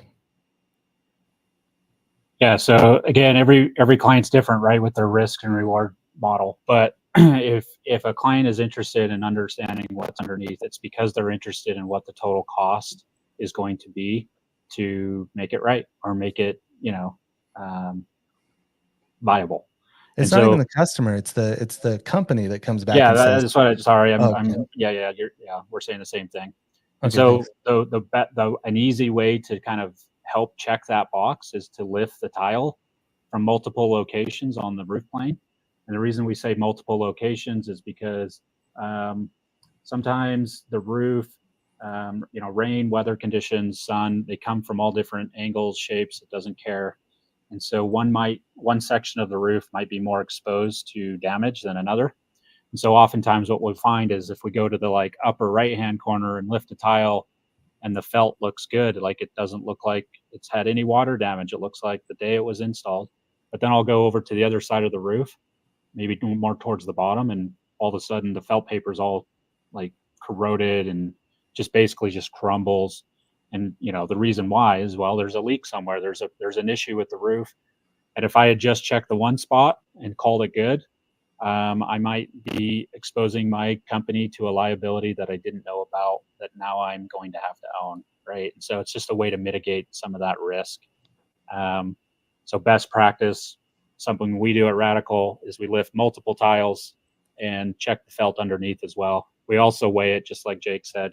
Jake, I would be curious, because I've gotten this feedback before on a brand new tile that's been sitting in the garage will always weigh more than the tile that's been sitting up on the roof for the last 10 years. So I don't know personally, I have no idea what that discrepancy would be, but it's something you've sparked interest in my mind, is like, I'd be curious what the differences are over time. And that's incredible. I never thought about that. You're probably right. The sun is bleaching it all year long, sitting there like eroding it away. Yeah, and eroding it just little bits. I assume that would affect, but is it enough to matter? That I don't know. I would need to pull on a roofing expert for that. But yeah, I'm gonna add, because this is gonna go in the book, so I'm gonna ask that question. That's a really good point. Thank you, Steve. Erosion of concrete for weight. Yeah, That's but it should be based on felt paper is a good indicator on the viability, right? That's really what it's about. It's based on when it's brand new. That's what the weight's going to be based on, right? Yeah, that's what it is when it's brand new up there. But I would wager it's going to be less on it, depending on how long it's been up on the roof. But interesting. Okay. Anyway. So that's good to know. I didn't know that, but you did hear it. Like weigh your tiles if you can when you're there. Look up there, learn the differences in the tiles. And if you don't know, that's okay. In this solar manual training, you're going to see roof sections. If you're interested in concrete tile, just show up for that one. For those of you that registered, probably all of you on here, we'll be sending you reminders of the ones that are coming up as well, and you'll see us posting on our socials. But Steve, thank you for that. Next one I wanted to go over. Let me ask you on this one still. I like what you said, because I never thought of this. I never assessed that. These valleys right here, where the water would be running from the top of the roof and then top of the roof over here, these valleys, they'll probably get more water than over here on the left-hand corner where it's just right. And so, I guess more damage would likely happen over there. Makes sense. It's just, it's exposed to more of the elements, right? More of the time, and a higher probability that it's, if there was issues, it would be there. Yeah, Matthew Mitchell, thank you for commenting so frequently. Everyone else that's on here, feel free to ask questions. The only way that this book is going to be as robust as it is, and you learning and being on here, is engaging and asking questions. We want all of the data and info. This is for the whole solar industry. So thank you, Matthew Mitchell, for doing that. And thank you for the props. Jag and Chance, good to see you on there. Next one I want to go to is going to be, let's see here. The lightweight and wood shake roofs. I wish I put something on here explaining what battens were. I didn't, but I want you guys to know, with this wood shake and the lightweight clay, when you go inside of the attic, what you're not seeing is all that thick 3/4 inch plywood. Typically when these homes were built, and Steve, please correct me at any point, this is the way I understand it. But when these homes were built, a lot of times when it has this lightweight tile, it's typically because it was an older home and there was different specifications for builders back then. And they used a lighter weight material because the trusses that are in the attic, those trusses, they're not able to hold the weight of asphalt shingle or the weight of a 10-pound concrete tile. So what they did to supplement was they added this wood shake. It's literally pieces of wood shaped in squares. They added wood shake, or they added this lightweight clay in order to have a rooftop that is not going to collapse the integrity of the roof.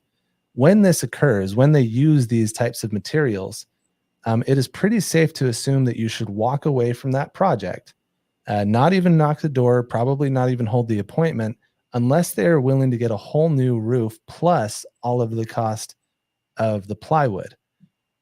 Steve, what do you say as a site surveyor that shows up to these types of roofs?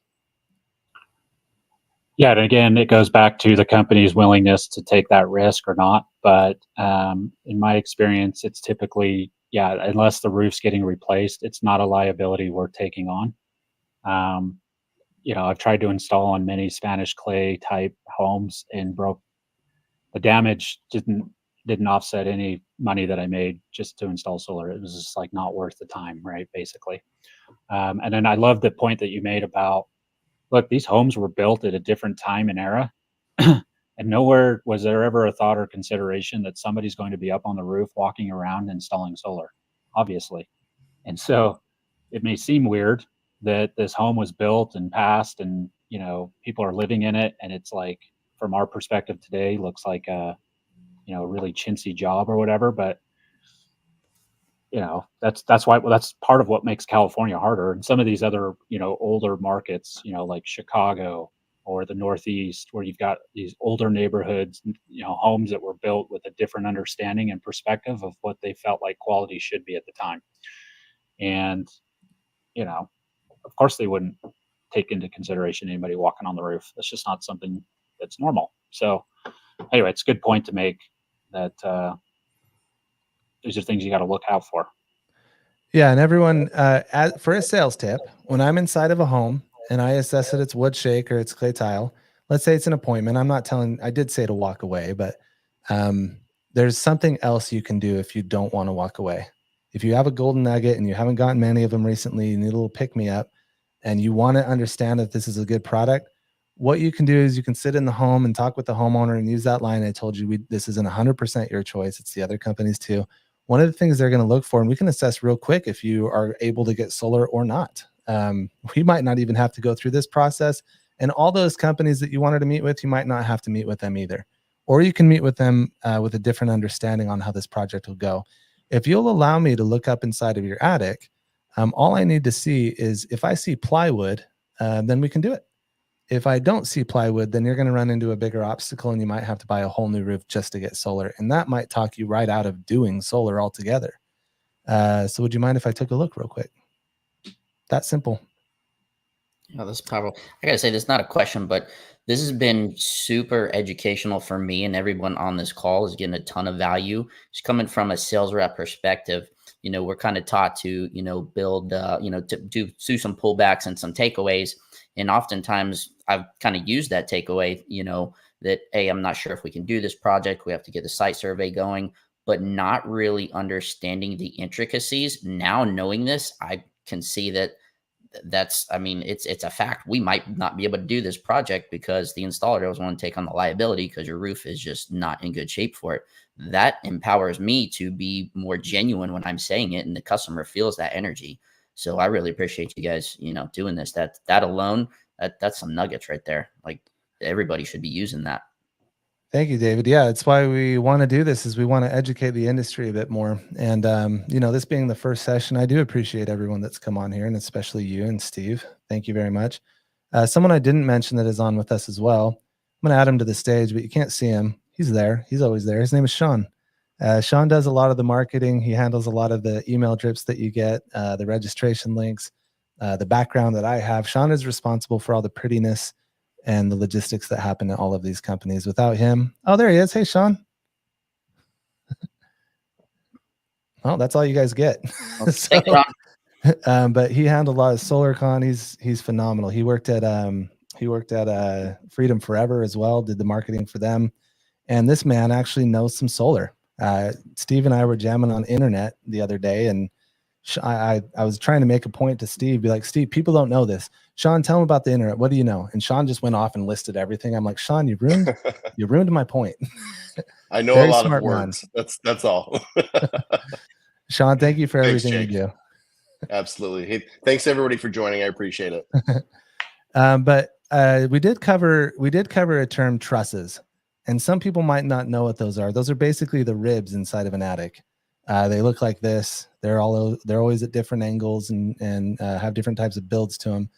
But these are the trusses. They're basically 2x4s, and this is what solar is fastened to. The racking They drill through the roof and they want to hit one of these studs right here and get the bolt inside of that, because you may not know this, but when solar is installed, every city, or AHJ as we properly call it, has a wind resistance stipulation.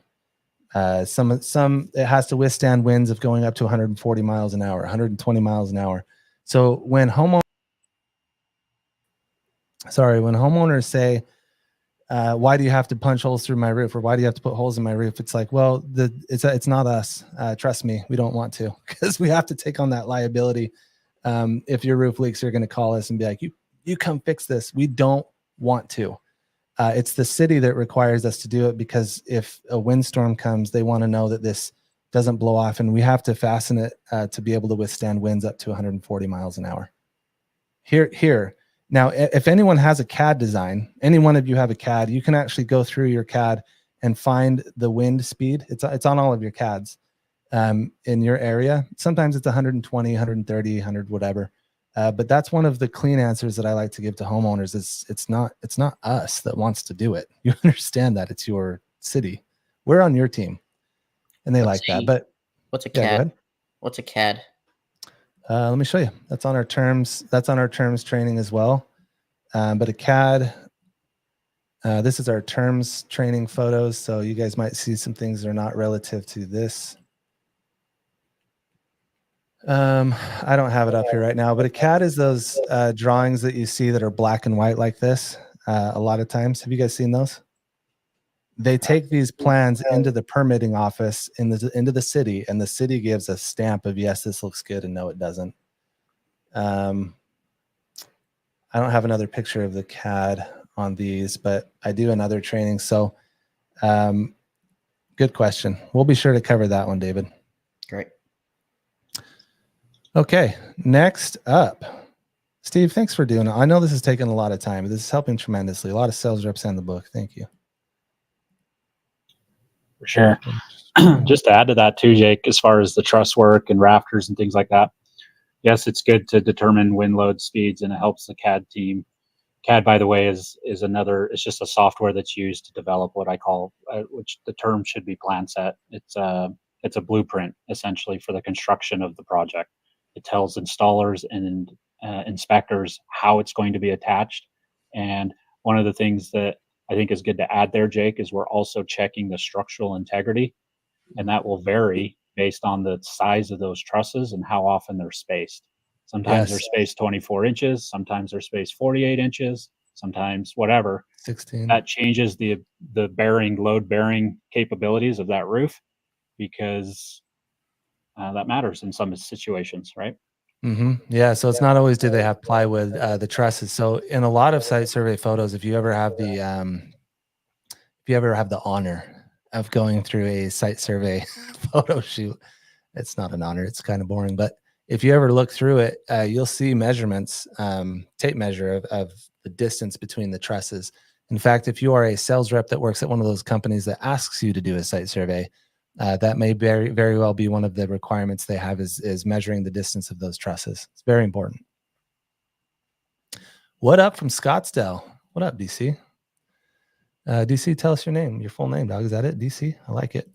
Let me go back to this. So we've now kind of understood and assessed clay tile. So yeah, those trusses are going to be further apart on a lightweight tile roof type. Next, here we go. So next we have rolled composition, very similar to asphalt shingle. It's just not in pieces. It's in one big roll. The roofers call this torch down because as you can see, there's a torch that will heat up the backside of it so that the adhesive begins to stick to that roof type. Steve, what is it that a surveyor is looking to take photographs of that they would supply to a company to assess whether this roof was good to go or not? Yeah, again, it's looking at the overall age of the rolled comp, right? Does it look like it's deteriorating? Does it look like it's going to last? Again, we go back to that word viability. It also will help them determine how they're, again, going back to what type of attachment they're going to use. There are several products out there, and each situation is unique. And so I might change the type of product I use based on the type of rolled comp or the way that it's laid out, or you Oh, know, really? just different different aspects. So it's nice to have context photos about how it was kind of maybe installed, to help me kind of maybe make a better decision about what attachment method I might want to use. So Okay, well that brings a question for me. I always thought that they used C cups with Chem curb on rolled comp. I didn't think it mattered. I didn't think that the different types of rolled comp dictated what type of fastening. that's one of many attachment methods, and they all have their pros and cons, just like any other products out there, right? But there are new. This is what I love about our industry, right? It's always innovating. There is always, every year I go to RE Plus or SolarCon or any of these trade shows where new products can be introduced. It's a great opportunity to come and just see what's out there.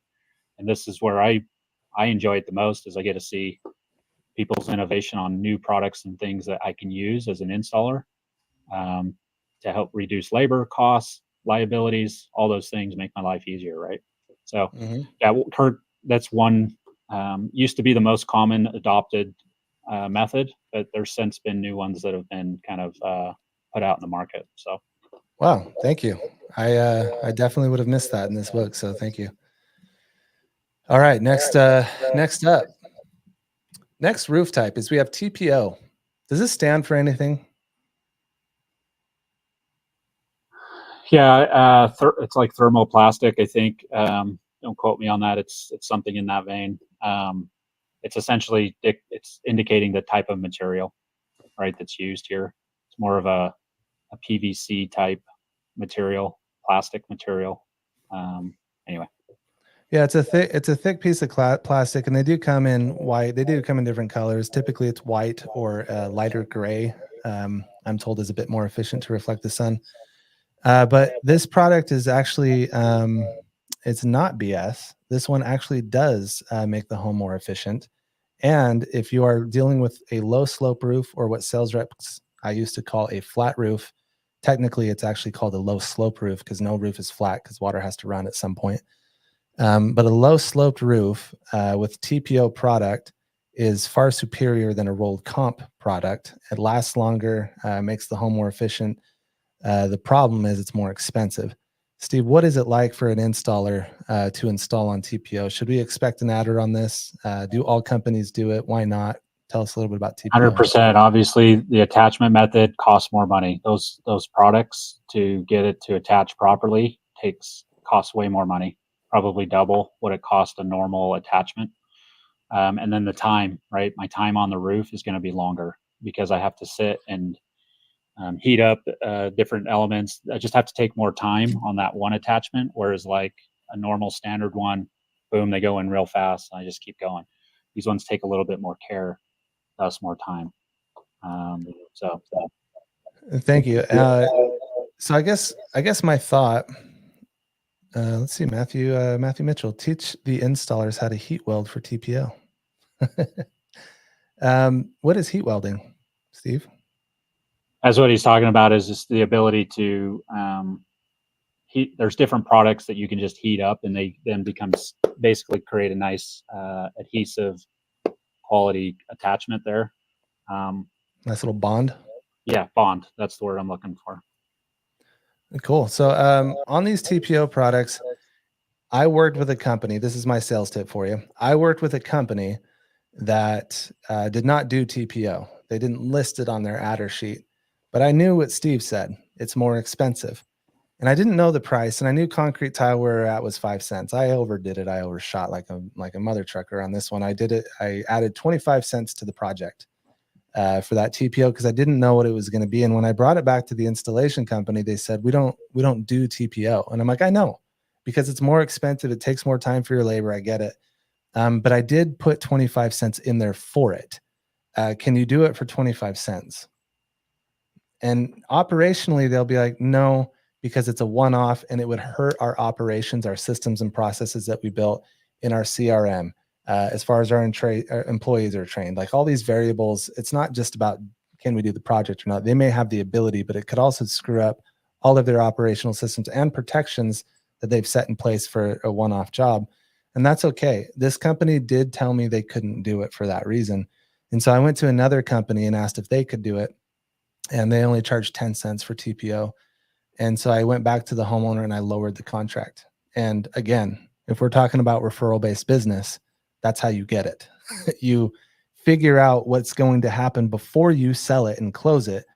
And you figure out all of the problems and logistics on the backside of things. And you only come back to them to make it better, not worse. Okay.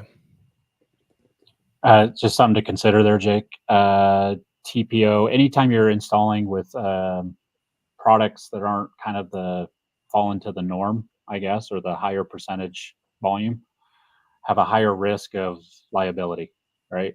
So that's another thing to consider from an EPC's perspective is, okay. Yes, they cost more money, but also they're more likely to have problems. They're more likely to have issues, leaks, things go wrong. And that's maybe not be worth, or, that might not be my goal as an EPC, is to have those in my pipeline. That's actually a good point. I've been in a meeting Ground where mounts, things like that. Yeah. Yeah, I've been in a meeting where I've heard you actually advise the C-suite, like don't do TPO or I think it was TPO. Don't do it. Don't add it to your adder list. It's when we were creating that adder, like just take it off. Like as far as the company goes, for the amount of times you're going to run into it versus building the operations and training the people to do it to mitigate that that liability that we're taking on, the juice isn't worth the squeeze. Basically, is what I heard you say, right?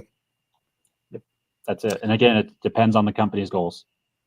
Now, as Radical, as an unbiased neutral entity, do you do site surveys for all roof types? We do site surveys for all roof types. There's no, one of the benefits with Radical, obviously, is the templates are customizable, meaning the clients dictate what information they want us to gather. It doesn't even matter. So, yeah, we do flat roofs, TPOs, wood shake assessments, clay tile assessments, like whatever it is. We'll make sure we get you enough information to make a good decision. Very cool. You guys Radical. And for those of you that just joined us, they do have a little commercial. We're going to play it here for a second. And I'm going to get to some of the really awesome stuff that you get to put in the site survey information. The stuff that we're going to go over next is probably going to help you the very most. Because I could imagine you're not going to talk about roofs on every single project. This is just information for you to know, so you know how to price it properly and to set expectations with homeowners in case they have these different roof types. But Joe, if you're there, could you play Radical's commercial for us? Show us what Radical's about a little bit here.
You guys, that is so awesome. For anyone that deals with videos, we deal with SolarCon and all these other brands we do.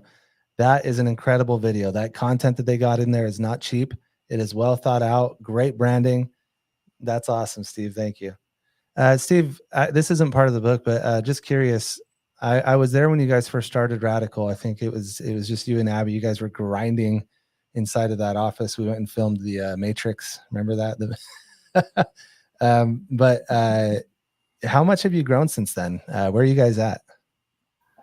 Yeah, then we were, I think, doing maybe 20 to 40 surveys a month. And last month we tipped over the 750 mark. So grown quite a bit since then. It's been a little over a year now, I think. So we do a lot of surveys at scale for sure.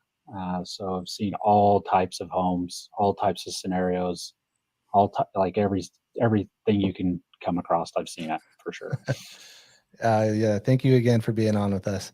Okay, guys, we're going to get to the good stuff. Like I promised you, we have a couple more roofs to go through. One of them is my favorite to talk about.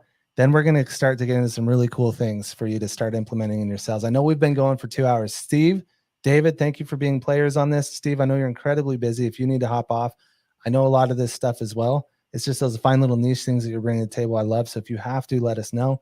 But I'd love to finish this out with you if you're able. You guys, tar and gravel roofs. We don't see those very frequently. Those are also on a sloped roof. I'm going to tell you, have these buckets and they go up there with mops and they mop that tar around everywhere and then they throw gravel over the top of it. Now you have to imagine when they get up there to install on this roof, you guys saw those C cups with the chem curb. You imagine these little gravel granular things here. If we were to actually brush those away from the tar and get them out of there and pick them out, you have like divots in the tar, right? And even if we got those C cups and the chem curb in it, it has to go fill all those divots, and those divots happen on the edges of that thing. A lot of companies turn tar and gravel away. Like they won't even do the project because they don't want to take the liability on of that risking. And tar and gravel is said to be one of the riskiest to install on that could create roof leaks. Steve, what's your stance on this? Yeah, I mean, I tend to agree with that, right? That it's a high liability install because it's just it's a, what's the word? I don't want to say cheap, but it kind of is a cheap way to insulate your home from weather. And so it's not the best, most effective way. And thus, introduces the risks of more leaks, water damage, things like that. They're kind of a pain, if I'm being honest, from an installer perspective. To get roof attachments on there correctly, you have to scrape out that gravel to get a nice, clear, smooth surface. That takes time. Again, these installs take longer than a typical install does with, regular attachments, I should say, or more standardized attachments. So I tend to shy away from tar and gravel for the same reason. But if you do find a company that wants to take on that liability, great. They're probably going to charge you extra for it for the exact same reasons. So, salespeople, this is me speaking to you. There's technical stuff from Steve saying, hey, probably walk away from this. We now get into the Facebook battles of like, you're immoral for selling it, or you are like, it's going to leak. Companies won't do it. So why do some companies do it, and why do some sales reps say that they can? I did when I was at Helig, I did go find companies that were willing to do it. And like Steve keeps mentioning, it really is 100% up to the company whether they want to take on that liability or not. And we can't get mad at them. That's not something that we can dictate. Hey, your business and you're not willing to take that risk for me. Screw you. I'm out. It's okay. You get mad at someone for not wanting to drive with a seatbelt versus it's a weird argument to have because it's not your business and your house is not on the line like theirs is if something goes wrong, right? So it's not something to get frustrated or upset about. One thing you can do is go find a company that is willing to take on that liability. Then we run into the obstacle of other sales reps looking at you like, you shady person. You've just gone on this webinar and you heard Steve say that it's likely going to leak and people aren't willing to take it on, and you should care about your homeowner. And I do. But I also am not going to dictate what they do. And so what I say to homeowners is I say, hey, there are some companies out there that think it's going to leak because, they brush the gravel away. It has divots and they can never really waterproof it properly. And there's some companies out there that say that they can do it and they are willing to take on that liability. And remember, the contract says that they have to repair it if it does happen within this time. Ultimately, the decision is yours because you have a weighing scale here. I would say that roofers would probably agree that it's not easy to waterproof like an actual trained professional roofer. But then these solar companies have the liability of fixing your roof if it does. You have a tar and gravel roof. This is completely up to you. I am here as a waiter. I'm going to take your order. Would you like solar or would you not? I am an order taker. My job is to explain to you how it works. This is how they fasten it. This is how they say they waterproof it. And as you can see, others have done it. But I want you to make this decision. How do you feel? And I like to do that because it takes the morale issue away from me. As long as I have been honest and transparent and told them both sides, it's not my decision. I'm not the one playing God and playing the moral or immoral role here. My job is to be truthful and honest with them and allow them to pick, because it is their house. We don't know the reasons they want to go solar. We don't know the reasons maybe they need the tax credit. Maybe it's a stipulation, a goal they had for their New Year's resolution. Who knows? But it's not something that I feel as a sales rep I can dictate. All I can do is tell them the risk factor involved with it, to my knowledge and my education. Okay. Next up, Steve, what do you guys, I don't think that you guys have ever site surveyed this. I'm talking trash here. 750 site surveys a month. Have you ever site surveyed a roof that looks like this? Have you seen one? I mean, I'm guessing that is some sort of plastic. It's not, or composite. Is that a composite shingle of some kind? Ceramic. Oh, yeah, it's really rare. Very rare. It is so rare. In fact, it's also expensive. When you see these blue tiles, when I first saw it, I was like, wow, those must be solar. They're not. But it's a ceramic tile, and I would treat these just like you would clay tile. Probably a little bit more, because if these tiles break, they're very hard to find and replace. And if they do find them to replace them, they're expensive. If you see a ceramic tile roof, I'll tell you personally, I just walk away. So here's my favorite roof type to talk about. It's not my favorite roof type to sell. My favorite roof type to sell is asphalt shingle. But this is my favorite roof type to talk about, because we say metal roofs, but a lot of people don't know there's actually 3 different types of metal roofs. Corrugated, the one that looks wavy, as you can see. And then there's standing seam. If you sell SunPower, they use this on their cover a lot. They have this actual color roof type on that, and it's standing seam. So wavy like this, and it comes in long sheets, and you just stack them and you fasten them to the trusses that are there. Then you have standing seam. It's flat, another flat, and then it comes up to a seam, and they pinch it together. And then you have stone coated. I don't know if this is how it's done, but I imagine a factory of a blob of metal, and then it goes into this big press that presses it, and it comes out, and it looks like this. Then they throw glue over the top of it and throw this grainy stuff over the top to make it look like shingle. And the first time I saw this, I was walking through a neighborhood, and I was like, what the hell is that?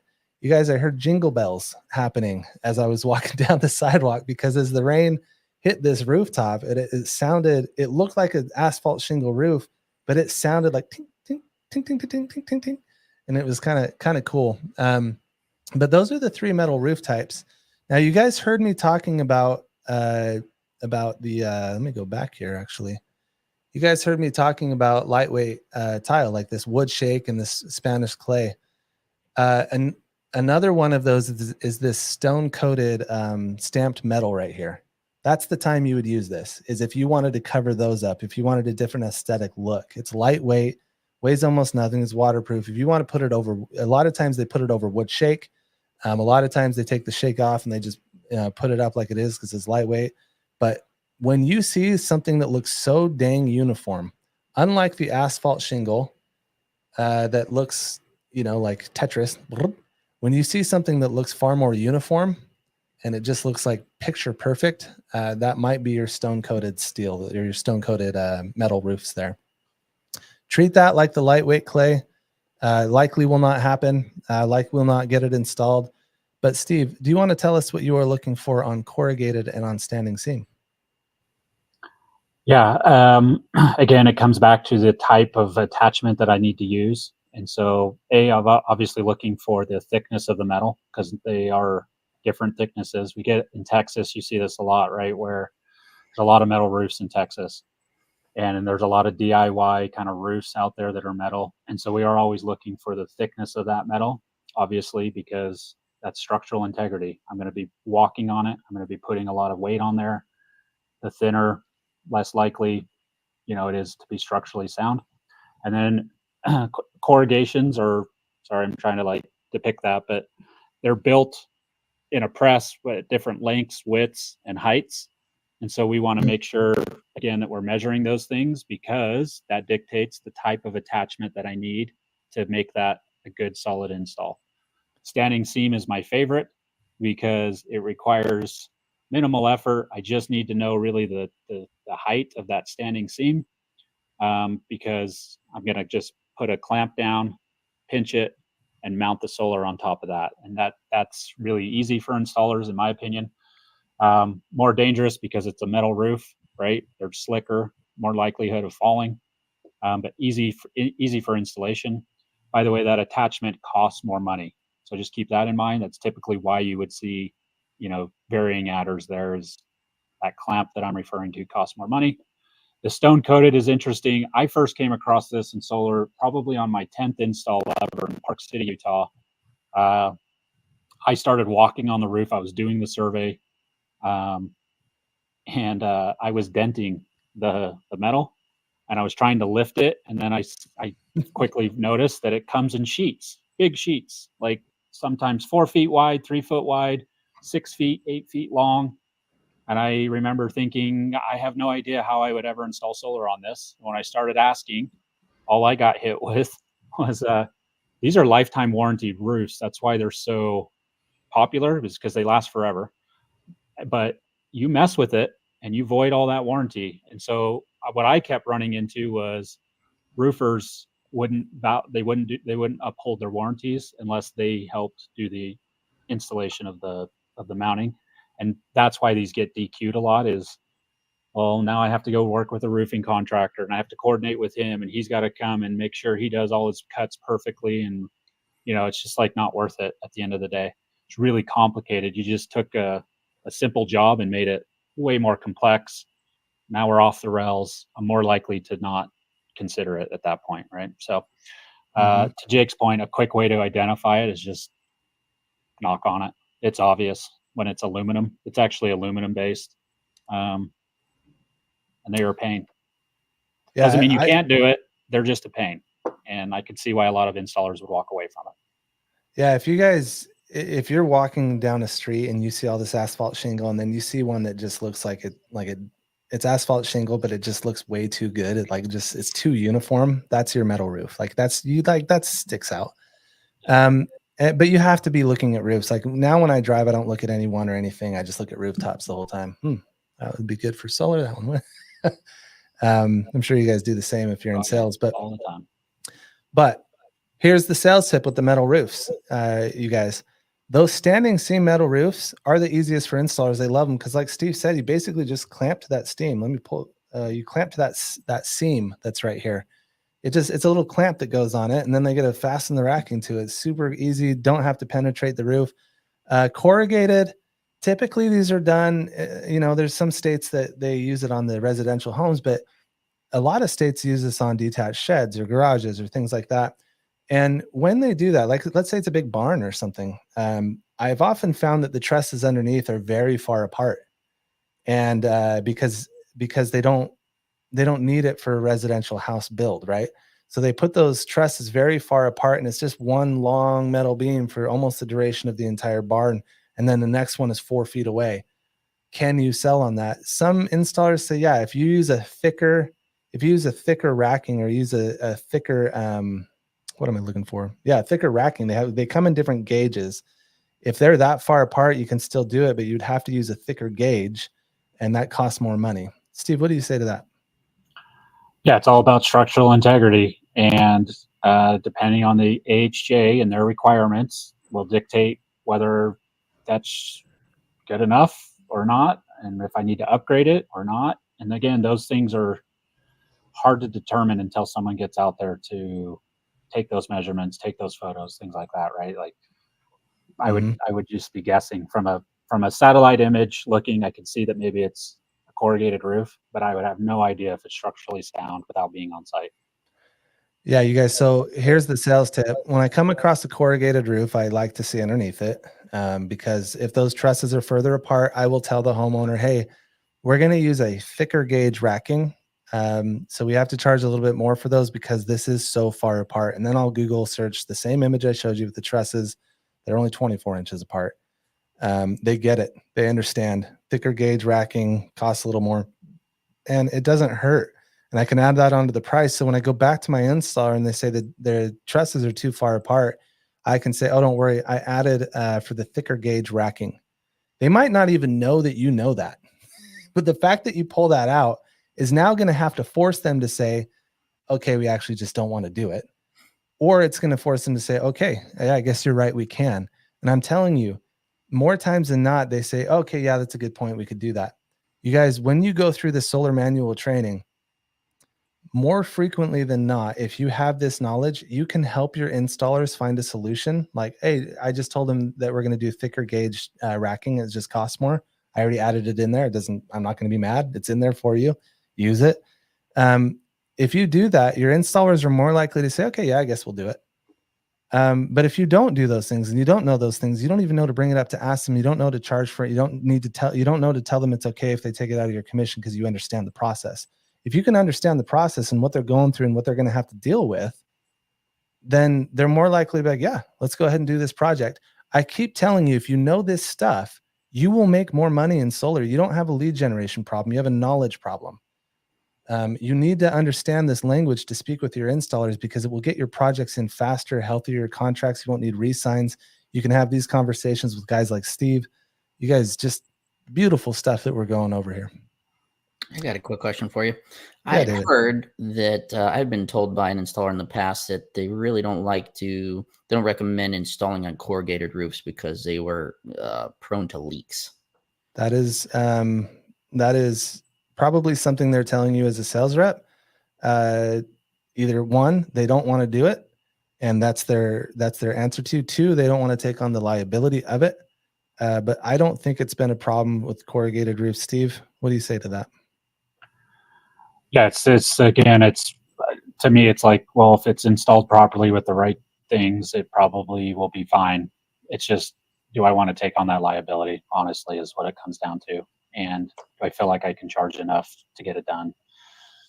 Every On the installer liability has ranking, compared to asphalt shingle, which we know every installer loves, on the liability rating, where does it range from asphalt shingle? lots. I would say at least twice as likely to leak for sure.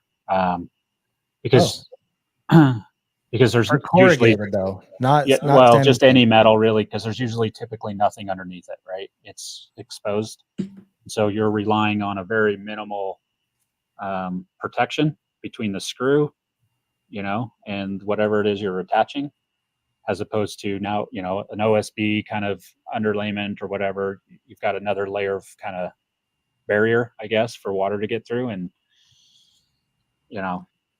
So how I've come installed on a lot of metal roofs that I didn't think were going to leak, and they did. Mm. So for those reasons, I'm inclined to, not do as many.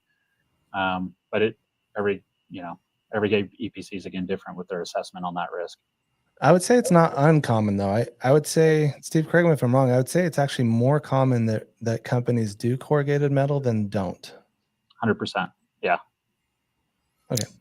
Thank you for that answer. Another question. I don't know if this is the right call for it. If not, let me know. But speaking of the installations on the roofs, maybe somebody has a 2-year roof. I've gotten this objection a lot. I don't want to install solar on my roof because the roofer is going to void the warranty if you guys install solar on the roof. What do you say to that? Is there truth to that? Is there a workaround for that? Is this the right call for that? Yeah, I know what I would say. I don't know what Jake would say, but I would say, some roofs and roofing companies will use that as a mechanism to avoid the roof. But I would say, does your EPC work with a roofing company, or are they a roofing company that can just back it with their own warranty? So it's like, great, walk away from that contractor. We have our own, and we're gonna stack on it with our own warranty. So there's no harm, no foul. That's to me probably what needs to happen anyway. But David, what was your question? My mic unplugged, or my question was, I come across this often. Maybe somebody has a pretty new roof, couple years old, and they don't want to install solar on the roof because the roofer told them if they install solar, that's going to void their warranty. And oftentimes, they might have a 25-year warranty, 50-year warranty, lifetime warranty, and a lot of installers do maybe 10-year penetration warranties. So there's a discrepancy there. So I was just wondering if there's any truth to that, or kind of workarounds. And I absolutely love that question when I get that. I love that question because I know one thing, they're full of it. They're just full of it. It's not even a question I would put any weight or merit to, because there's literally, David, Steve, let's say I work at Dunder Mifflin right now. Do you guys want to buy 85 reams of paper? Yes or no? Oh, because I work at Dunder Mifflin, Steve. Right now, today, do you need 85 reams of paper, David? No, you don't. And I know that you don't because we're not in a meeting about it, right? I know that they want solar because we are in a meeting about it. I'm literally sitting in their home talking about solar because they wanted to learn about it. And they come at me with that question. Oh, we just got a new roof. We don't know if we want to do it. That's not even a real concern. It's not even a real question. They already want solar. What they're really asking you is, hey, how can you make us feel more comfortable about the roof that we just got? Or what protections are there for the roof, right? I guess I've gotten it more on the door than actually being in an appointment. Okay, that's fair. I've had that like, hey, just got a new roof. Now we're not interested in solar. Roofer said they'll void the warranty. Okay, that's fair. At that point, they don't necessarily want solar because you're not sitting in the home. So you need to overcome that, right? So in that scenario, most trainers, and probably I would tell you as well, I would say most trainers would tell you to say, oh, that's funny. One of your neighbors said the same thing, or one of your friend, or someone in the neighborhood said the same. I always put it on a referral because I like referral based business. And this trick I learned from Ben Mack. I say, actually, most of my referrals, I tend to deal with people just like you. They care about their homes and, don't want their roof to leak. They don't want it to look bad. Most of the homes I deal with are a little bit more, they have their stuff together like you do. So I stroke their ego a little bit like that. I tell them I deal with this all the time. Yeah, they take care of their home at a different level than most neighbors. I'm glad you guys have a new roof. In fact, most of the homes I deal with just have a new roof because this is not 100% your decision. It's also the installer's decision. And you'd be surprised, installers come back and tell homeowners, hey, we're not going to do this because your roof is too risky. And so I would actually put it back on you and say, you don't want to get solar because you got a new roof. I'd come back and say, we would only do solar because you have a new roof, right? And that's where these referrals that I got, they're saying the same thing you did. That's where they kind of got mixed up a little bit, is they didn't understand that a newer roof means better waterproofing. And sure, what we do is we go in that roof and yes, we take a drill with a big bit and we drill through the thing that's supposed to waterproof your house. You don't want to come home and see lakefront property inside of your kitchen. That's not why you got a new roof. But all of the installers, they have the protections on their side. But here's what I would recommend doing. Do you know which roofing company you used? Oh, yeah. Like, we use this company. All right, great. What we do and what I've done with the referrals that I've used with it, I just get their number because I don't want you guys to worry about this. I want you to grab a glass of lemonade and sit back and watch this thing happen. This shouldn't be your stress. My job is to bring the answers to you. So what I'll do is I'll call the roofing company and see if they can be there at that time and make sure that it's waterproof properly. I don't even mind covering that cost because it's going to, $500 or something for them to come out. I'll cover that. They'll sign off on it and we'll be good to go there. If they don't sign off, we'll make sure that one of our guys that you feel comfortable with it and they can sign off on it. But we can go over more about that roofing stuff a little bit later if you guys actually decide that you want to do it. We don't even know if you guys want it yet. Right. And then I would roll on with the next thing. Love it. Okay, guys, here's my fun stuff. You guys, I love this because this has been one of the biggest difference makers for me is electrical. Now, I'm not going to talk about electrical on this training. That's going to be for a different one. But if we're talking about site surveys and what you can look for if you are a sales rep, whether you should walk away from that home, bring it up and add it to the price of your contract, or know that you're going to run into problems later, is looking at this next picture that I'm going to show you. You guys, I've been in a home where I have sold the homeowner and they were ready to go. And they had an electrical upgrade. It's a 200 amp, 225 bus bar, 200 amp panel, which anyone that knows electrical knows that's one of the bigger systems that you can fit a lot of panels on. So I was like, this is good to go. You guys are awesome. But I didn't pay attention to one thing. And what you can see here is a lot of discoloration around these panels and sometimes chipped out a little bit like this around these newer panels.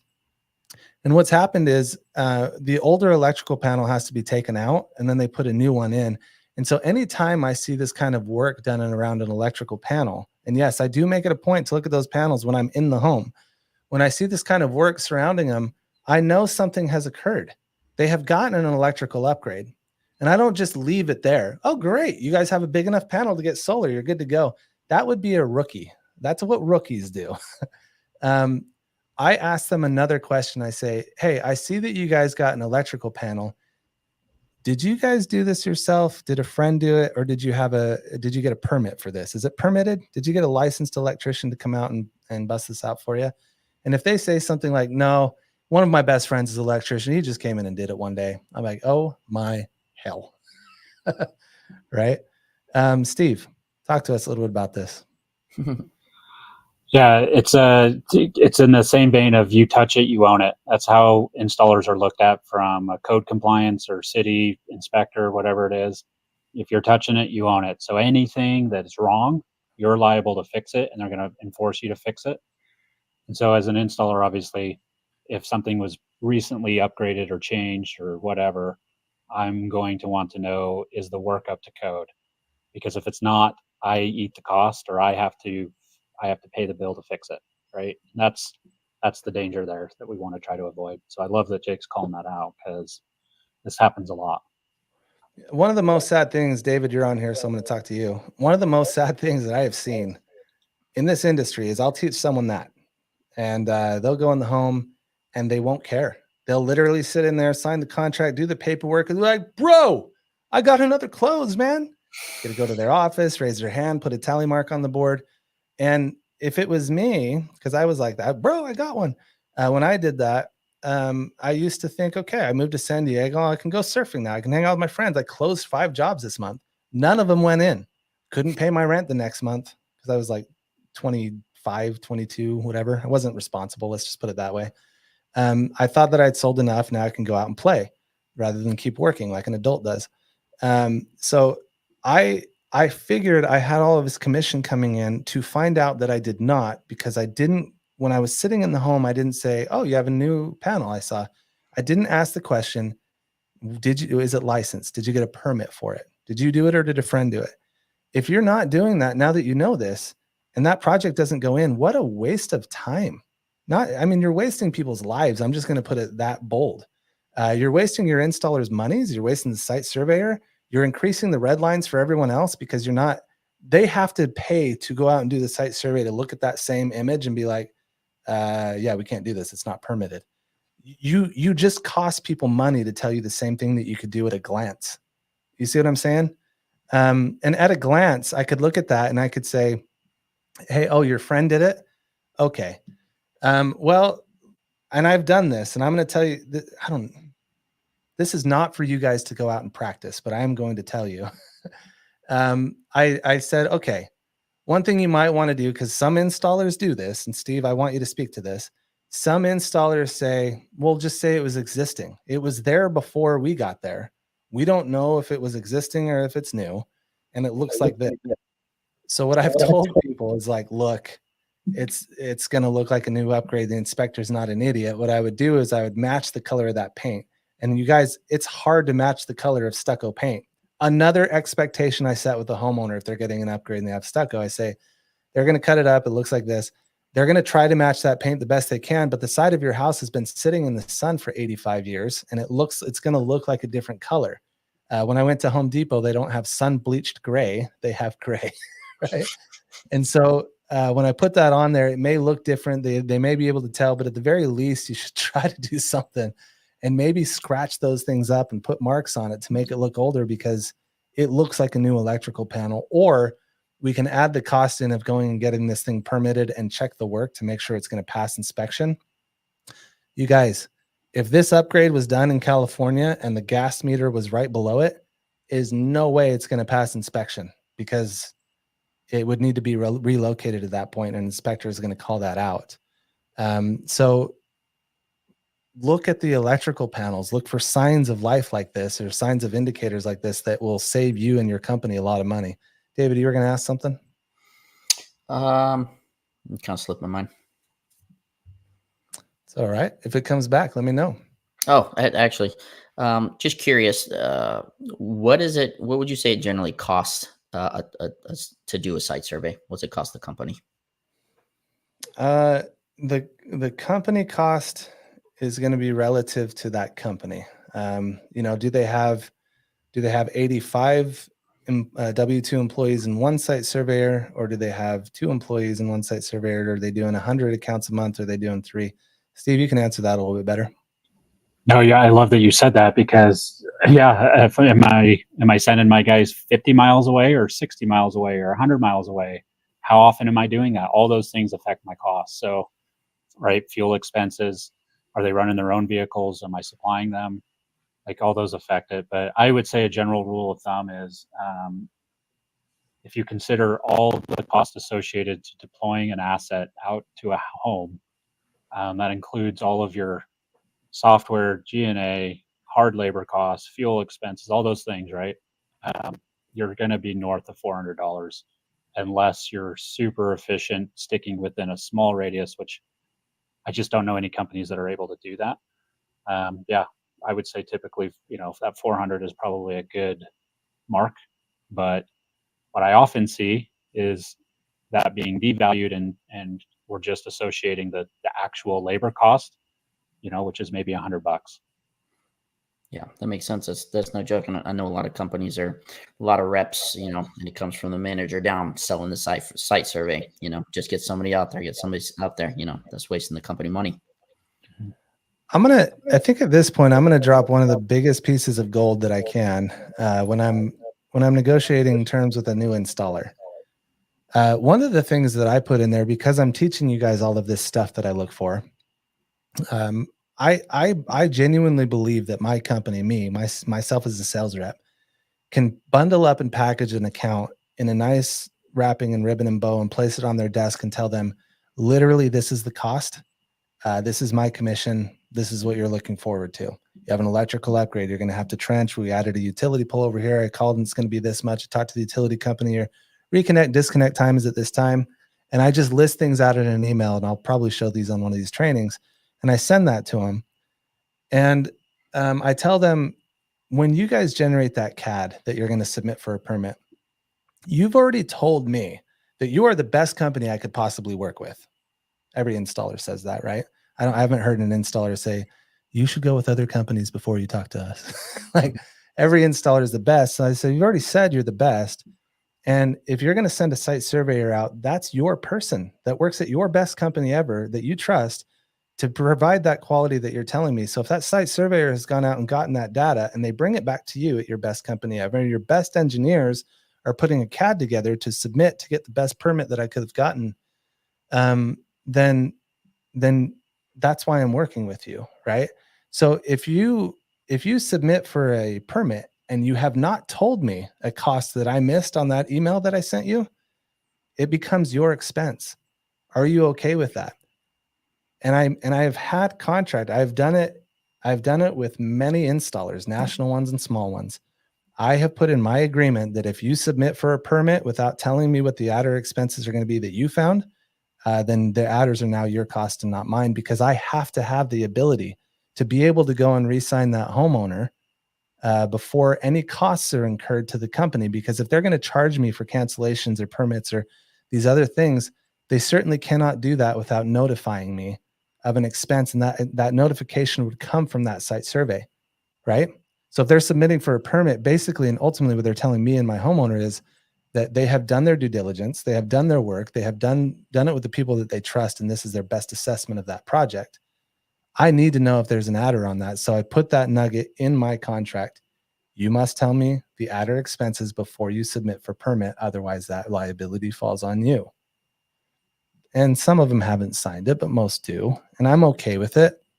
But I want to put the most accurate thing, because I never want re-signs, and I want to look awesome to that installer, because that installer, the more awesome I look and the more likely they know the quality that I bring in that pretty wrapped package in a bow, the more likely they are to sign that agreement. And there's other things I put in my agreements too, but that one protects my team from getting losses, because I'm asking a company to do exactly what they promised me, and I'm educated enough to hold them to it, right? Okay. Whoo, you guys, we've gone a long time. Don't worry, we're almost done. Thank you for doing this. This is awesome research for the book. Next thing I wanted to show you is on the electrical side of things, there are electrical panels that have been discontinued, and they are very easy to spot. In fact, I'm going to show you how. One of them is if you see all of these red stickers along the side, that's called a Fed pack. That's how the gangsters call it, is a Fed pack. The way it's written on there is it's a Federal Pacific panel. So anytime you see those red tabs on those breakers, that's a strong indicator, or quite often when you see stab lock type of panel. What's stab lock? Oh, the brand.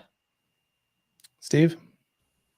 It's just the style of the breaker connection to the main bus. So it was thought to be a good method to attach breakers to a bus. It's since determined it has a high likelihood of causing fires. And so slowly over time, the infrastructure of our homes out there have been replacing them to a higher quality standard type panel. Another time that you're going to see a discontinued panel is if you see this kind of discolored opaque baby blue with red. A lot of time this signifies a Zinsco panel. So anytime you see this branding, Zinsco panels have also been discontinued. Same with Federal Pacific panels. When you do the electrical training, there are some companies that feel comfortable bypassing this with something called a Hawaiian tie-in or a sub as main or a whole lot of other terms since it was existing, but we'll get into that in the electrical. Safe to assume and safe to bet, though, that when you see these panels on a home, you should and there's a couple others that we'll add in the book as well, but you should definitely plan on an electrical upgrade with this one. Cool. All right. Now, talking about electrical, there's some people that get cutesy with their electrical, like you see over here on the right. In fact, we see some influencers that have gotten very cute with it up here on the top right. And they built something that still gives access to the utility company, but it is not allowed. It will fail inspection. You're not allowed to build things over electrical like this. And I have even seen it where pergolas or patio covers have been built over electrical, which will also not pass inspection. Steve, do you want to speak a little bit to this? Yeah, I mean, the general rule of thumb is just remember the meter is not yours. It's the utilities. And so it's not yours. It's, I don't know how else to put that. Just keep that in mind. It's not yours. So can't cover it, can't put decks over it, can't put patios over it, can't put coverings over it. If this has been done, then I tell the homeowner, I'm like, yeah, I love it. I'll probably go do it to my house. But while we're doing this, that doesn't exist, right? And so they go take it off because it will not pass. In fact, if a site surveyor sees this, an engineer sees it, they'll DQ it. Sometimes, though, this slips through the cracks. Sometimes they'll see this stuff and they'll continue with the project. They get their install day and they cancel install day. And the sales rep's all frustrated and mad. Well, you should have told me. And my thing is, no, my friend, you should have known. David, is learning that covering an electrical panel is not going to pass inspection and can't do the project anymore, was that a hard lesson to learn? It was easy for me because I'm just on this call. But if I would have lost that deal over it, like you said, oh, you should have known. I didn't know that. Now I do. Like you said, I've been doing this 4 years. Never heard that. Yeah. So you guys are sense though. So for those of you that are on this call right now, and David, you as well, you are learning the technical information here is not a bad thing. I'm not going to go into every home and be like, did you know that if you cover your electrical panel, it's not pertinent to that job, right? Standing seam metal roof. Hey, it's going to be a little more expensive because this is how they fasten it. Like, knowing this information allows me to price things properly and allows me to look like the professional. Things like this, because no other companies probably, David, if you and I went in a house together and we sold this exact same house, you probably wouldn't have mentioned this to them, right? And you probably would have been bewildered as to why they didn't go with you and they went with me instead. Like, what was it? My pricing is more expensive. We have a better product. But it's because I know stuff. I know things that I get to tell them to make them more comfortable. Okay. Next. You guys, this is one of the things on ground mounts. Let's say you have a light tail roof like wood shake or clay tile or the stone coated metal that we talked about, and you need a different solution. Like, you need a ground mount, for example.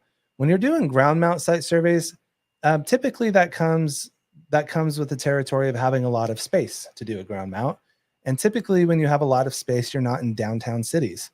Typically you're on the outskirts of a city, and more frequently than not, I've learned that these ground mounted systems that happen in county or on the outer skirts of town typically have septic tanks to them because they have larger fields. And if they have a septic tank, there's these things called leach lines that drain out of the septic tank and go into the soil like this. So this home where they say, hey, we want the array right here, we want the ground mount right here, or we want it right here. We can't do that because we know that there's a septic tank underneath, or we know that there's leach lines in that area. Leach lines are typically not built on a flat ground. They're typically built on a sloped ground. A lot of times perfectly sloped for solar. So sales reps go and be like, that looks like a beautiful spot. It's wide open. There's a little bit of an angle to it. Like, it's great. What they don't know is that might actually be exactly where the leach lines are. All right. And some homeowners actually know. If you're smart enough to ask the question, hey, do you know if the leach, there's your septic tank. You'll see it because a lot of times this little plastic hub is sticking out somewhere. This one happens to be propane, but you'll see these little hubs sticking out. And you'll know the sloped ground is likely where the leach lines are. You're like, hey, do you know if your leach lines are here? They're like, yeah. Sometimes they know, sometimes they don't. But you cannot install solar on it. And so many times I've gone to ground mounted quotes and proposals where they proposed it right over the leach lines. But because I saw that angle and I saw the septic and I asked the question, wait, are your leach lines here? They say, yeah. Like, those other proposals you got are inaccurate. They won't be able to do it. We'll have to put it over here away from the leach lines. I know there's trees there and I know it's not ideal. I know it's going to add shading and you have to buy 5 more panels to meet the same production, but you will not be able to pass by putting it over those leach lines. Steve, anything to say to that? Yeah, and I would say even if they were able to get it through inspections and things like that, high risk, right? We're drilling holes into the ground. You don't want to drill a hole into your leach system or into your tank, obviously. Yeah. Further than that, they a lot of these properties have to have a secondary place for leach lines. There has to be a second location in case these ones need to be discontinued. There's a second location on the property for leach lines, and you can't install on that second area either. Those areas are descripted in the city. If you go to the city and you ask them to pull plans, they'll literally go back to a filing cabinet, pull out a plan of this house because they have records of all the homes. 99.9% of the time, and they can go through and tell you these are the areas where leach lines are, and they will stamp your plans or they will not. Simply asking the homeowner where they are will avoid a lot of this pain, a lot of this stress, a lot of re-signing, because if you sign it here and they do the survey and they go pull those plans and see that you do have to put it under the trees, then now you have to go back to the homeowner and say, we can't put it in these 2 places we proposed, but now we can put it in the 3rd, and it's only going to cost you 5 more panels. That is so much worse of a conversation to happen than, hey, we really can't do it here. I'm sorry, those other companies told you. It will cost you 5 more, and doing it at the point of sale, you will get referral-based business. You will have the proper price contract. You will avoid re-signs, all of the reasons that we're here. And Steve, I want you to talk a little more on propane tanks because I'm less educated on them. But I did have a home that we sold in a rural area that did need to move their propane tank in order for us to trench a line to their electrical. What do you know about this? Yeah, sometimes they're installed without asking permission. Same thing as anything else, right? It's they're out of code or compliance. That would cause for a relocation, or they're just not in a spot that's conducive to what you're trying to do. And that, we got to cross lines. I don't like trenching over a propane line for obvious reasons. I just don't want to blow anybody up, and so that would require us moving it. That's it, really. It's how is it going to affect the project? Those things have to be taken into consideration because obviously ground mounts require trenching, period. And so how would we tell from a layman's point of view, or from obviously we can't see underground, but what's a very good indicator that there might be a line running that way from the propane? You mean just like how would I indicate where it's at? Or Yeah. I mean, yeah, I'm looking for the propane tank. Is there propane being run to the home? Are the appliances powered by gas, natural gas, propane, right? This is more common in Florida. You got a lot of standalone tanks that are just kind of hanging out there. Obviously, if there's a propane tank, there's a line being run somewhere. And, you can tell, obviously, where it comes into the house because there's usually some sort of a piece of equipment or regulator that's mounted before it enters your home. It's a pressure regulator so that it can regulate how much pressure of gas is being pumped to your home, similar to like an electrical meter or gas meter, obviously. Now, if you guys are doing ground mounts, or you're doing a carport, or you're doing a patio cover, or you're doing anything like that, building a different structure, there's a area out here called Rancho Bernardo in San Diego. It's where the rich people live. And like literally you go there and they have the fields for their horses like surrounding their house, right? And on these, where these horses are, they've built fences, but there's places for vehicles to drive on the grass and people to walk and ride their horses and stuff. But they wanted us to build structures over that walkway that they wanted them high enough that they could still sit on their horses and walk underneath them. We've all heard this with carports. We've heard many different things. You're going to come across some niche things. And what I didn't know about all of this, carports and ground mounts and all of that, one interesting thing is that you actually have to know every county, every city HJ, it has to be a certain distance away from the property line. I didn't know that. So you can't just go promising people that you're going to place things at places. There's distances that you need from property lines, and each AHJ will tell you what those are. In fact, if you are going to do a patio cover or something for horses to walk under, or whatever it might be, an attachment to a garage, a shed, any of that stuff, you might want to just Google search or ask the city what the property line offset is, and it's different from the front of the house. If you let's say you wanted to do a ground mount in the front of the home, it might only need to be 3 feet away from the street, but the back of the home might need to be 6 feet away, and the side might need to be 15. It's all going to vary. It's not uniform around surrounding the whole home. It's all going to vary depending on the HJ that you're in and what sided that you're trying to build on. So property lines are important. I went through when I was selling, and I learned in the areas where what the property lines needed to be. I just nerd out on that stuff a little bit. But Steve, you have anything to add to that? Yeah, HOAs also can dictate some of that. I've run into that before too. You can't do them, period, or they have to be a certain size or length or whatever. Something else to consider is the HOA. Very cool. Okay, I didn't know that. I'm glad you brought that up. I'm going to get off the technical stuff a little bit because we're going to be wrapping up here pretty soon. I just wanted to ask you some quick questions. Like, can you teach us all how electrical works? No, I'm just kidding. I want to ask you a quick question. Like, what about site survey as a tire? Why is every company? Some companies care, some don't. Some companies sub out and they show up in these dinky little nasty trucks. What are your thoughts on subbing out the site surveyors? You're subbing. You're a site surveyor that's subbed out. Companies hire you. How do you show up to properties, and what's your opinion on the attire of a surveyor? Well, first impressions are everything, right? So it's really good to show up looking professional. You're asking the homeowner to put a lot of trust in who's showing up to your home, and looks are everything, right? So you want somebody that looks presentable for obvious reasons. A way to maybe a tip that I would have for anybody, regardless whether it's internal, subbed out, is put an element of QC within your process. So at Radical, we have our agents take selfies in front of the home to make sure it's the right guy at the right place, and that we can verify what he looks like, right?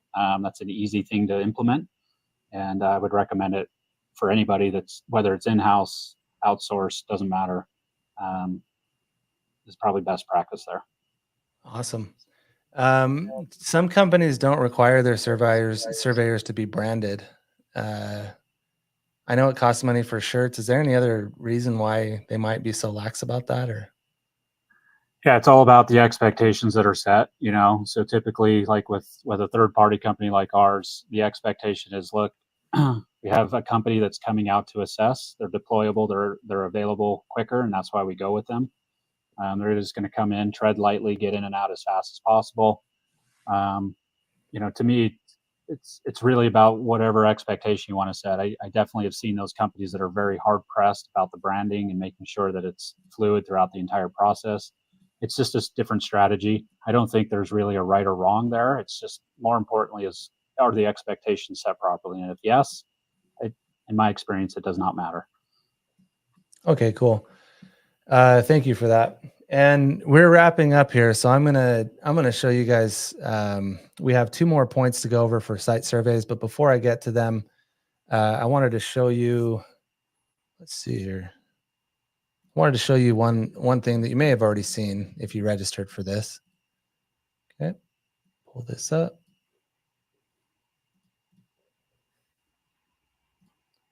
All right, here we go. On here, you guys have seen a little bit further down, you registered for your session right here. But right here is a book pre-order, which you can do. And I know it's a little bit early for that. I know it's a little early for the book pre-ordering, but let me show you. We've already gotten a few sales on this, and let me show you why real quick. Share screen.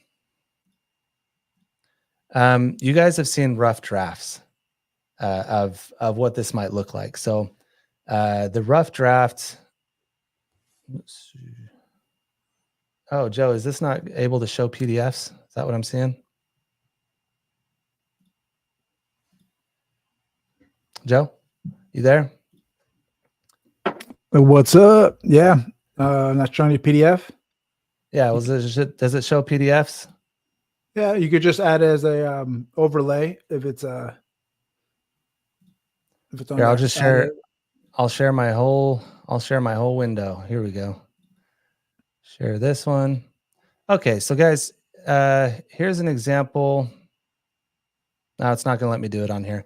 So what I'm going to do is I'm just going to cut you guys. If you go to the solar objections groups or you go to some of the other groups, you'll see I've posted some electrical and some ground mount trainings, and there's some PDFs in there, and you can see how detailed they are. It's just an example. But this book is meant to be about 300-400 pages, and it's meant to be like an index. You go to the back and you look for ground mounts, like ground mounts. Where does it talk about it? Page 56, page 82, and you just flip to those and you read it. This is not meant for you to come on and memorize all of this stuff, although I would love you to do it because you can see how helpful it is. But if you don't want to memorize and learn it all, you can definitely refer to it. So don't be afraid to pre-order the book as we go through these.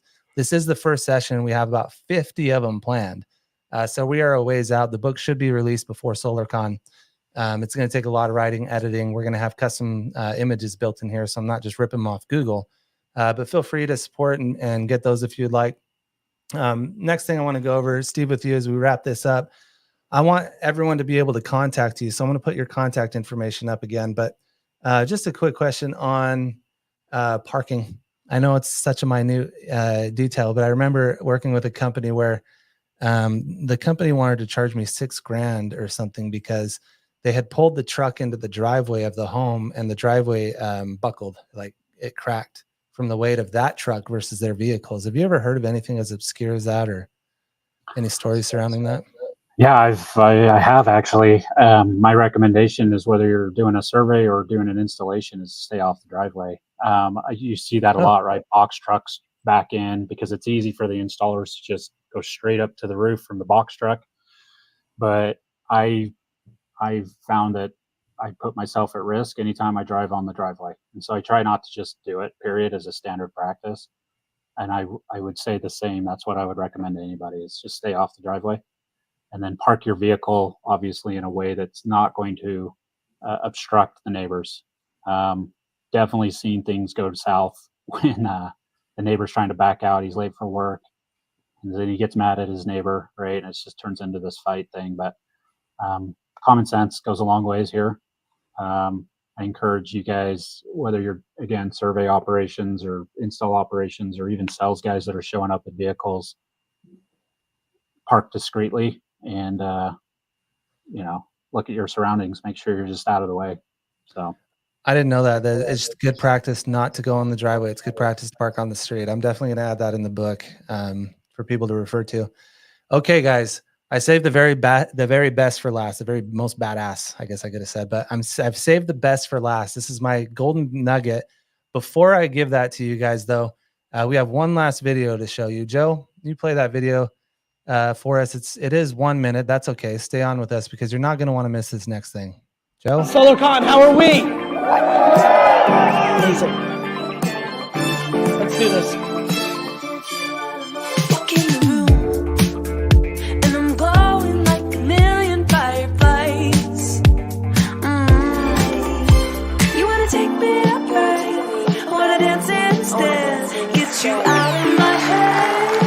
I love selling. I love it.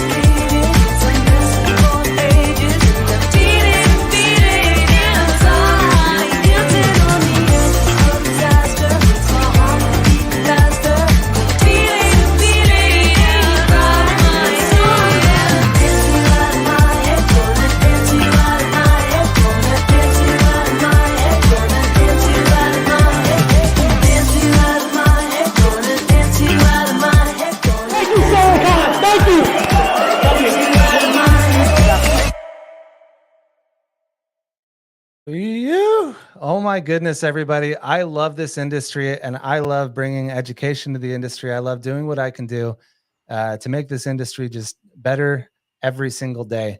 And thank you everyone for being on here. I'm sure there's people that have come in and come out. David, huge thanks to you. Steve, I can't thank you enough for all the times you've helped me in my career and with SolarCon and with the awards and with this and with everything that we've ever touched. Without you, don't know where I'd be. Without Abby, Abby's been probably my biggest mentor in the solar industry and probably personal life. So she's been a tremendous help to me. Thanks for letting me borrow your wife at times, Steve. That's very kind of you as well. But you guys, I love this industry, and it's things like this, it's trainings like this that are going to help you succeed and make just tons more money. So here's my final thing that I wanted to go through for all of you. When site surveyors go to a home, a lot of times they're going to go to like 4 separate homes. Okay. They're going to take photos. Steve, how many photos do they take? Like 80 photos at a home? Yeah, good one. I'd say, 80 photos. Like 80 photos at a home. 80 photos. You guys, when you do that with your iPhone, that's not a lot of people do that with their iPhone. They're doing 80 at a home. And then sometimes they go to 4 or 5 of those in a day. And what they have to do is they have to go back and they have to upload all of that content to the software that the company has provided for them.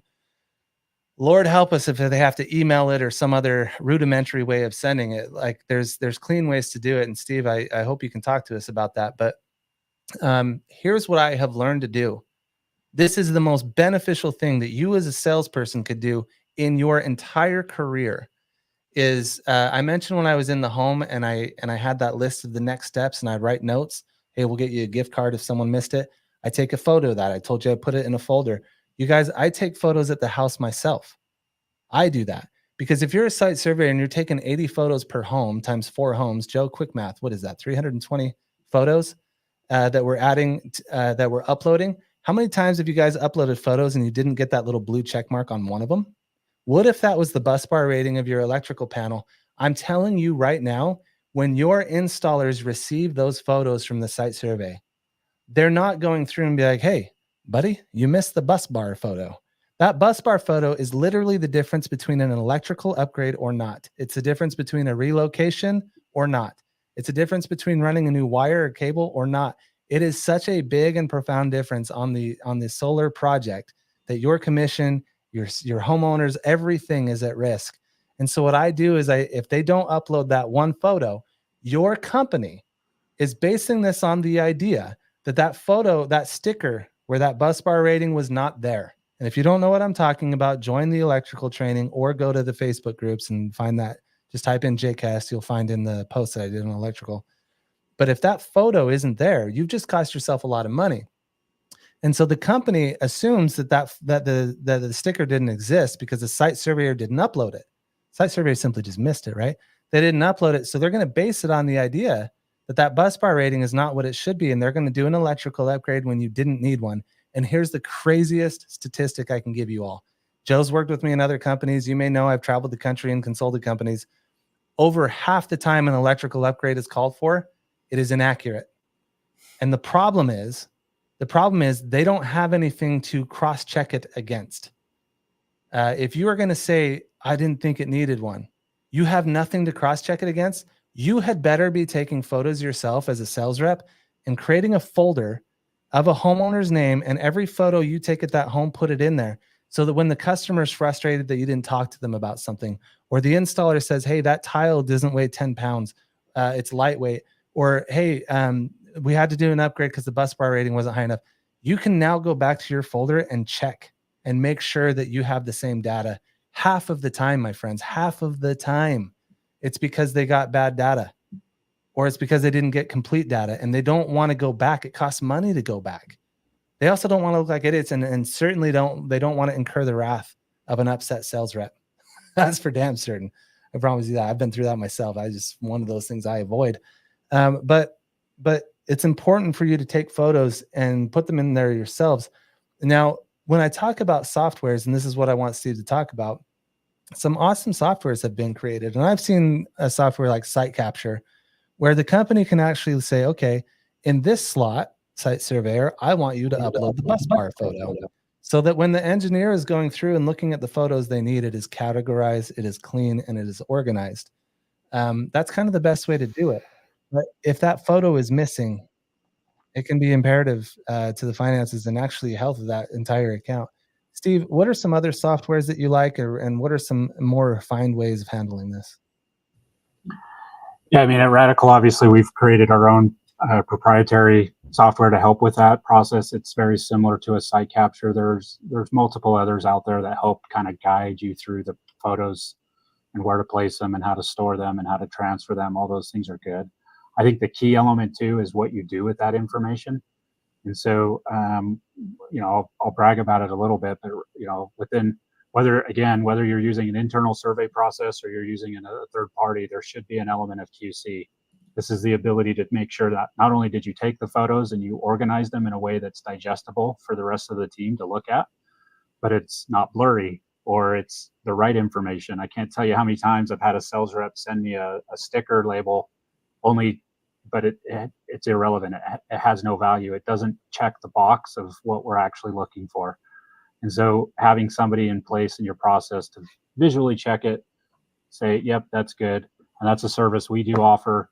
And so I would encourage everybody to take advantage of that or get it implemented, some sort of a QC element with the photo package. Very awesome. Last question for you. What is the policy around dogs? If you show up to the home, if a survey shows up to the home, dogs are running around, sales reps get upset. Do they leave? Do they go? Like, what's the policy on that? Yeah, what we train our agents to do is obviously look for the signs of dogs. It's obvious when there's a dog. They'll usually come and greet you before you greet them, right? And first check is ask the homeowner to put them inside. I don't trust any dog. I don't ask anybody to trust a dog. It's just best practice not to. I learned this early. I used to be a meter reader for utility here in Utah, and I just copied and pasted what they trained us to do was see a dog, ask to have it put away. If it can't be put away, probably need to reschedule and come back.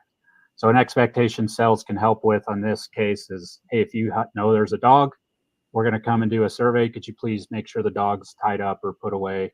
We just need to be able to walk around freely to do a good, efficient job. And if the dog's kind of in our way, even if it's happy, it's preferred that they're just not around, right? So I've definitely had to turn away from a home because of a bad dog or whatever. It's just not worth putting your people, yourself in that environment. They can be put away. Everybody, thank you so much. David, Steve, thank you. Joe, thank you for moderating this, getting those questions up there and comments. Sean, thanks for putting this together. You guys, this has been a great experience for me as the very first session. This is going to go down in history for this book. Steve, thank you for letting me rip off all of your information and put it in the book. David, thank you for joining on and asking questions and adding the excitement to learning new information. Steve, I'm going to come to you as a last final note and comment for everybody. But before I do, David, do you want to tell us, some of your favorite takeaways from this and maybe what you're going to do after hearing all of it? Yeah, I think I actually already commented on it, but the most powerful takeaway for me that I can take into home now as a sales rep is taking, and it's real, the power of that. Hey, this project might not work. I can't tell you if we can do this or not. Just because we sign these agreements and just because you want to do solar doesn't mean it's going to go on your roof. We have a lot of liability. We're putting these panels on your roof. We're warranting everything for 25 years. We need to make sure, it's secure, it's solid, and the installer's not going to have to, come out of pocket a ton of costs because they're having to patch things up down the road. So I think that's the most powerful thing for me that I can implement right now today. Thank you. Steve, tell us, what's a takeaway that we can take from all of this? Expectations are everything is what I heard. And to properly set good expectations means you have to have knowledge. You have to be educated.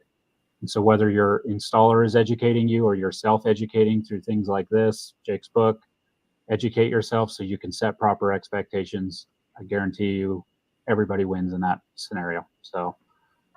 And Steve, I didn't prep you for this. I'm going to ask you to give us some brief statements about Radical, why you believe in it, why it's different, what sets you apart from everyone else, or even in-house doing their own site surveys. Why would they use Radical and not hire a site surveyor at $100 a pop, like you mentioned on labor?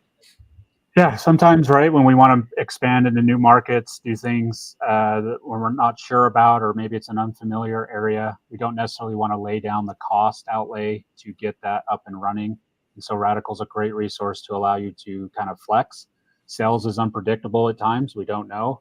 And sometimes, we've outgrown my internal resource. And so we have a nice lever that we can lean on to continue to allow sales to continue to come in without expending new extra costs that come with internal building, right? And so it's a way to scale. And then the other big one is obviously quality. There is a huge advantage in my experience of installing a lot of solar. If you can standardize what comes in and how it comes in, you will exponentially speed up, reduce friction, costs, variables down the line. And so to me, the best place to do that is at survey. It's the most critical point to get all the information to set you up for success. I did hear you say, I think I overheard you say at one point, I wish I recorded it, but it is, and I'm paraphrasing, but you say it's the most critical point of a solar project is the site survey. It's the one that dictates profitability, likelihood of doing the job itself, like any of that stuff. What do you say to that? Yeah, it's our opportunity to eliminate variables, right? That's it. That's the best way I can sum it up. Without it, we're shooting in the dark, we're guessing, and things that have come up recently too is you're reminding me that it's also a way to mitigate problems after install. So I think we forget too that we're signing these customers up for 20, 25 years. We want to engage them on other services and products. And a lot of times when things go south, unfortunately, we want data to go back to rely on, to be the source of truth. This is what was pre-existing. This is what it looked like before we came to your home, and this is what it looked like after. Right? Documentation of this stuff is important as you grow and scale as a company. So thank you, Steve. Thank you, David. Thank you, everybody. This has been awesome. Thanks. All right, guys. Later.